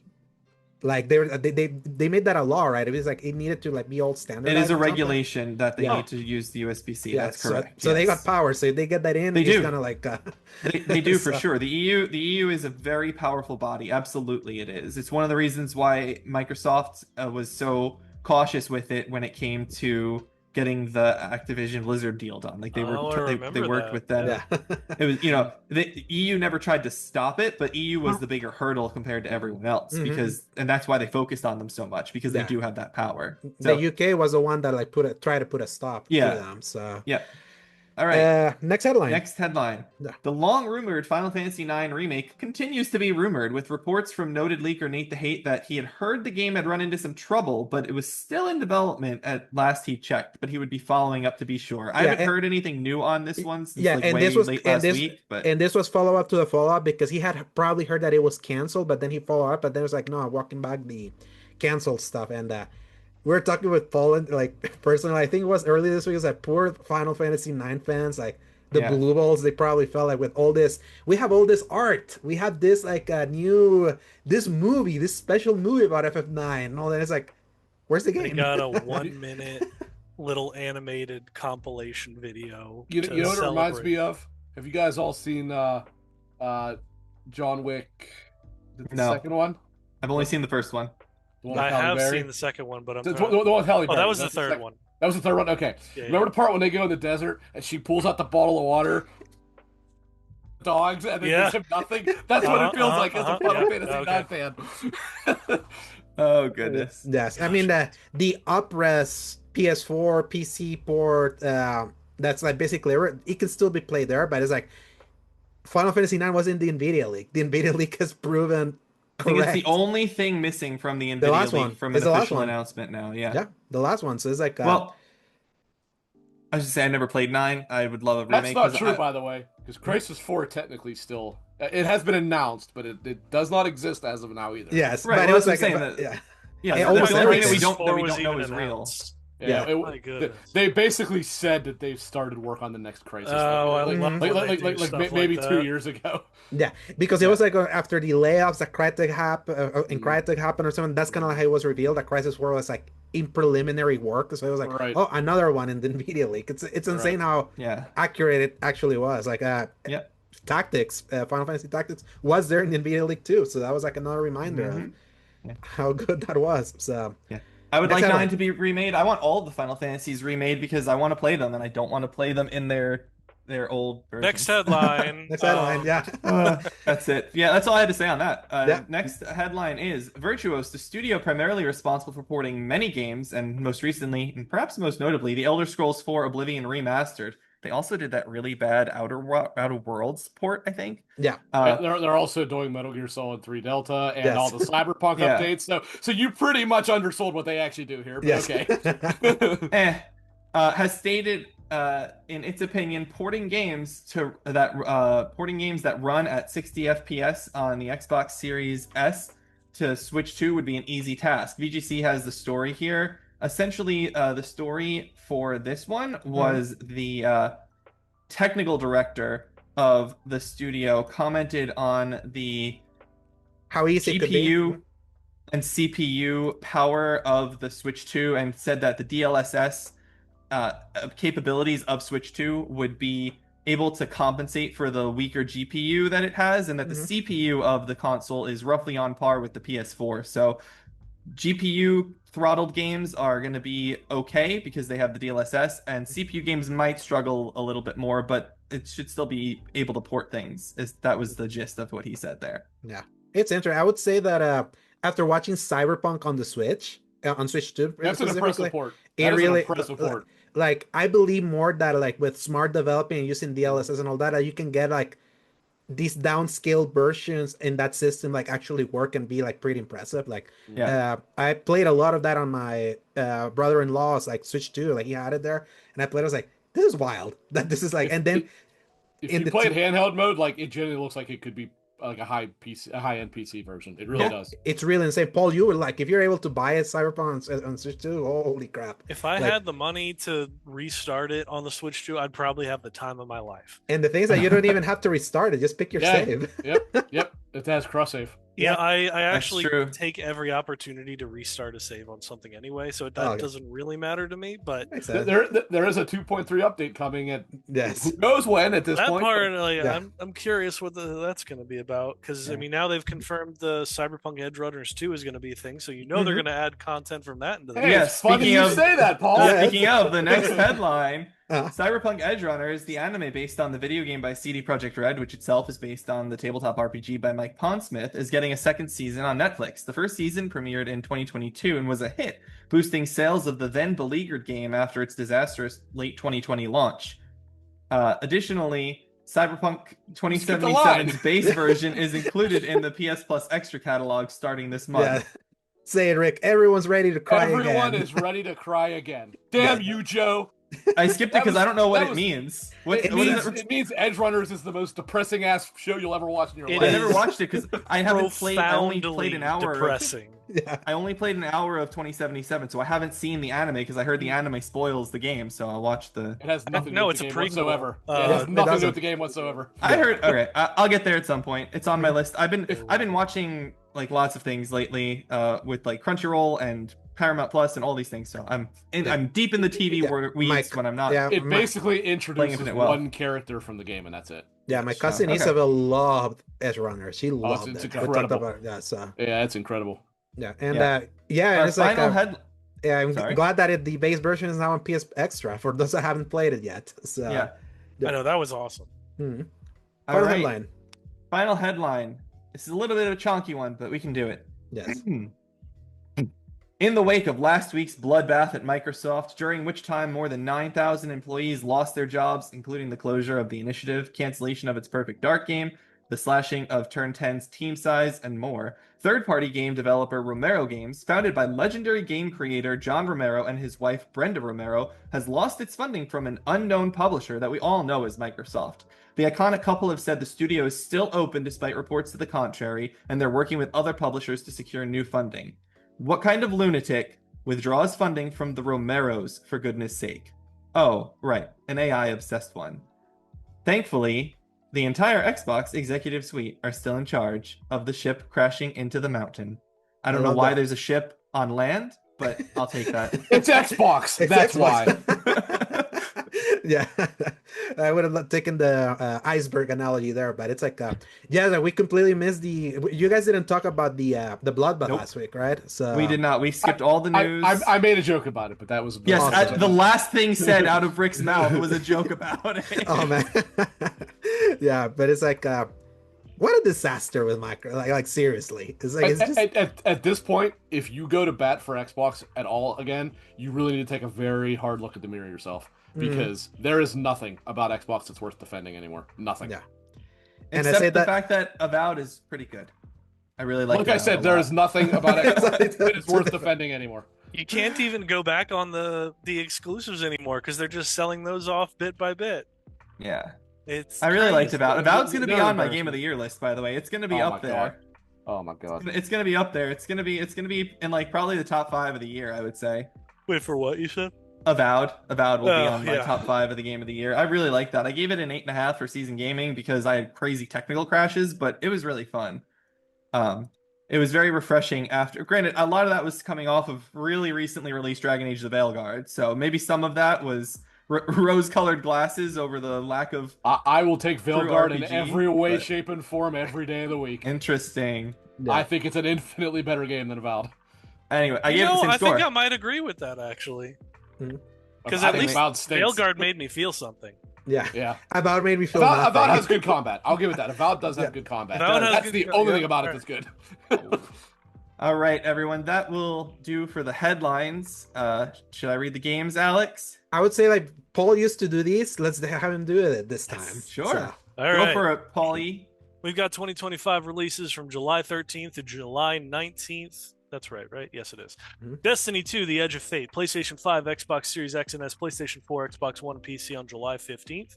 Eden Zero finally coming back from its May delay Mhm. on PlayStation 5, Xbox Series X and S, and PC on July 15th. That's Metal Eden you're thinking of, isn't it? Oh yeah, Metal Zero. Eden. Oh, Yeah, you're Metal right, Eden. yeah, Sorry, yeah. yeah. Sorry. Eric Scholm, The Stolen Dream, PlayStation 5, Xbox Series X and S, and PC, July 15th. Hunter x Hunter, Nen Impact, PlayStation 5, Switch, and PC on July 16th. Donkey Kong Bonanza, Switch 2, July 17th. Neon Abyss 2, Early Access on PC, July 17th. RoboCop Rogue City Unfinished Business, PlayStation 5, Xbox Series X and S, and PC on July 17th. And Shadow Labyrinth, PlayStation 5, Xbox Series X and S, and Switch 2, Switch, PC on July 17th. Wait, One there's more. You're One right. more at the bottom. Wandering Village on PlayStation 5, Xbox Series X and S, PlayStation 4, Xbox One, Switch, and PC on July 17th. Yeah. Any big names for any of y'all in there? Switch's actual launch title is finally coming out. Pretty much. I appreciate you checking the dates there. It's funny you did that though, because I had actually inadvertently put the June releases back in here in my first draft of this document, and then I caught it mid-show when I was checking something. Oh, that's why you were typing. Yeah, good save. I had to repaste them. Yeah, that's cool. It's like I probably would have blindly read straight through and then gone, "Wait a minute." So how are we pronouncing the Donkey Kong game? Because bonanza is a word. Mm-hmm. Are we saying bonanza, or are we saying like bonanza, like a banana? Because banana is not pronounced with that same a sound. It's not it's not banana. It's well, banana. Let's be honest. Everybody pronounces bonanza as the same inflection as banana. Mm-hmm. So if I say like we're throwing a bonanza, that's how I'm gonna say it anyway. So it's how Nintendo's been saying it as well. So I mean, that's why it's like because I say bonanza and banana. It's an a for a nanza and an a. Nah. This is like the perception of saying your versus your in your head is very different, but in reality, it's completely the same. Paul, I have to ask you, how do you say the writing utensil with ink? Pen. Okay, and how do you say like a thing you would stick for sewing, like a when you have to hold a garment? That's a pin. I'll say those actually sound different. That's very different. And bonanza they do, but my friend Brooks, who's come up a few times, pronounces them exactly the same way, and that's annoying. We're gonna get into like the reality of like geo accents and how that phrase. I would love to. That would be amazing. That would be a great conversation. My wife constantly gives me grief for saying room like rum. Oh no! But for her, in return, instead of mountain, she says mountain. Oh my gosh! Oh no! I just really like cats. No, she cannot stop herself. She does not hear it. But there's like the tiniest meow, like mountains, like just a little. Like I will say in there. As somebody natively who has lived my entire life in Pittsburgh, I really have no right to talk about anybody's pronunciation. But I have actively, for my entire life, gone out of my way not to speak Pittsburghese because it is the dumbest sounding dialect in the world. So you don't do eagle and jaguar? You do eagle and jaguar? Well, eagle is done as a joke. I do say jaguar because I'm cultured. Yeah. But what I don't say, as long as you say jaguar. For the car, I do say jaguar actually. Oh, the animal, I say jaguar. You were gonna say what you don't say is what? I didn't hear you. You don't say what? I'm sure you've all heard the term. Well, maybe not Alex, but everybody else has heard yins before. It's a picture. Oh yeah, just from the sacred symbols. Yeah. I have actively gone out of my way through my entire life to eradicate that from my lexicon. I did when I was a kid, and I was like, "Yeah, this ain't gonna work." I do occasionally slip into certain New York phrases that I don't naturally say, but my dad says them, and I'll say "use," like "used to." Mm-hmm. Oh yeah. I do that on occasion, but not often, and I do everything in my power to never say the word "y'all," despite having lived in Florida for half my life. I'd never say y'all. Y'all will. I text it, but I don't say it. If nobody says the word "y'all," it means I'm dead. Yeah. My dad used to try to stop me from saying y'all in emails or texts, and I was like, you will pull that word from my cold, dead hands. I do not care. Yes. Hey, better that than Riz or what the Sigma. They'll take it, I guess. But, man, I have like I have 3 things for this week. Damn it. I gotta get Death Stranding. Destiny, Donkey Kong, and Shadow Labyrinth. I'm really excited for Shadow Labyrinth. So I'm not gonna get it, but that Eric Cole game actually looked pretty cool. When they showed that at Summer Game Fest, not this year, but the year before, I was like, that actually was kind of interesting. It's like it's an isometric stealth game. Oh, really? Ooh, Yeah. Which one is crap. you said? Eric Holm, Eric something or other. Holm. Yeah. Oh, that one. Okay. And it's set in like the 1910s or 20s England. Anything that that has the word interesting. Ericsolm, it has to be. You know? Yeah. I will Yeah. say for anybody that didn't, that RoboCop game is really solid. It was one of my favorite things From last year, from 2 years ago. Way better than it deserved to be. That's for sure. Absolutely, it was a solid game, and it made me rewatch the series and go, maybe 2 and 3 aren't as bad as I thought. And Yeah. this jury might be. I highly appreciate that you get more XP by shooting them in the dick. I'm like, yes, awesome. Yes. I love how broken you can make your pistol, and where it no longer reloads, and you just have a machine gun attached to your hand. Essentially, I think they gave that one for free in PS Plus Basic. I think so. If you have it, definitely play it. Essential. And if not, it's always on sale for like $5 too. Like, constantly. It wasn't a full price game, wasn't it? Wasn't it like $25 or $30? It was 60. It was $50. It was a $60 game. 60. Okay, was it really? I thought it was 50, but maybe I thought it was cheap too. Okay. Yeah. It's been in 30, 40 a lot, and then they dropped it heavily in price. So, and this is supposed to be like a Uncharted Lost Legacy style, kind of like a smaller game. Start like it's a DLC for it, I think, isn't it? Yeah, standalone. Or is it a separate release? Yeah, but it's a whole, I didn't know that. Standalone storyline. I think. Oh, well, I knew that, but I thought you had to have the base game to play it. It's kind of why I say it Lost Legacy, because that was like the DLC for Uncharted for that. Then they made its own small game. So, yeah, a lot of fun stuff for this middle of July, and that brings us to the end, to episode 200. This was a fun one. So, we did it. Yes. Here's to it only happened 2 or 3 weeks doing late. This for 200 episodes. Yeah. More if you count all of the half episodes and the reacts episodes. And can you believe that, Paul? It's like that's what it's wild thinking. Like seeing it that way, 5 years. Like makes you really think. I like playing games so much more than I like talking about them. How have we been doing this for this long? What episode did I join as co-host, Alex? The one that was in January. So I think it was 175. I think something around there. Yeah, because because are we counting the half episodes? Because if not, it's like it's 175, 25 ago. So okay, so if we are, that's one number to it. So yes, pretty much. But we made it, and here's for the rest of this year. Let's see how it ends up, and excited for like this new format of I get individual time with you guys 3 times a month, and then we get to enjoy it like this, God willing, like we always say. But where can people find you, Paul?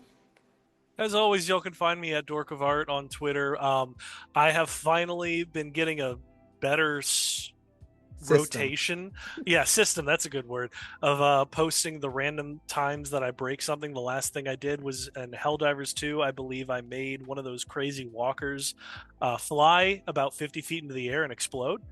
That's awesome. It was an amazing experience. Paul, you should share the Yakuza screenshot I sent of the hands in the air like that. You know, that one's so subtle. I'm not sure if I would. That is really I really needed to look when you were saying, because I was like, I don't see it. I was like, I noticed it was you know why I noticed it so quickly though is because in motion they're kind of jittering. More obvious, yeah, they're kind of like hover, like jittering. It's Yeah, you should have gotten the cutscene, at least at the 10-second one, and showed it to us. Maybe that would have been better.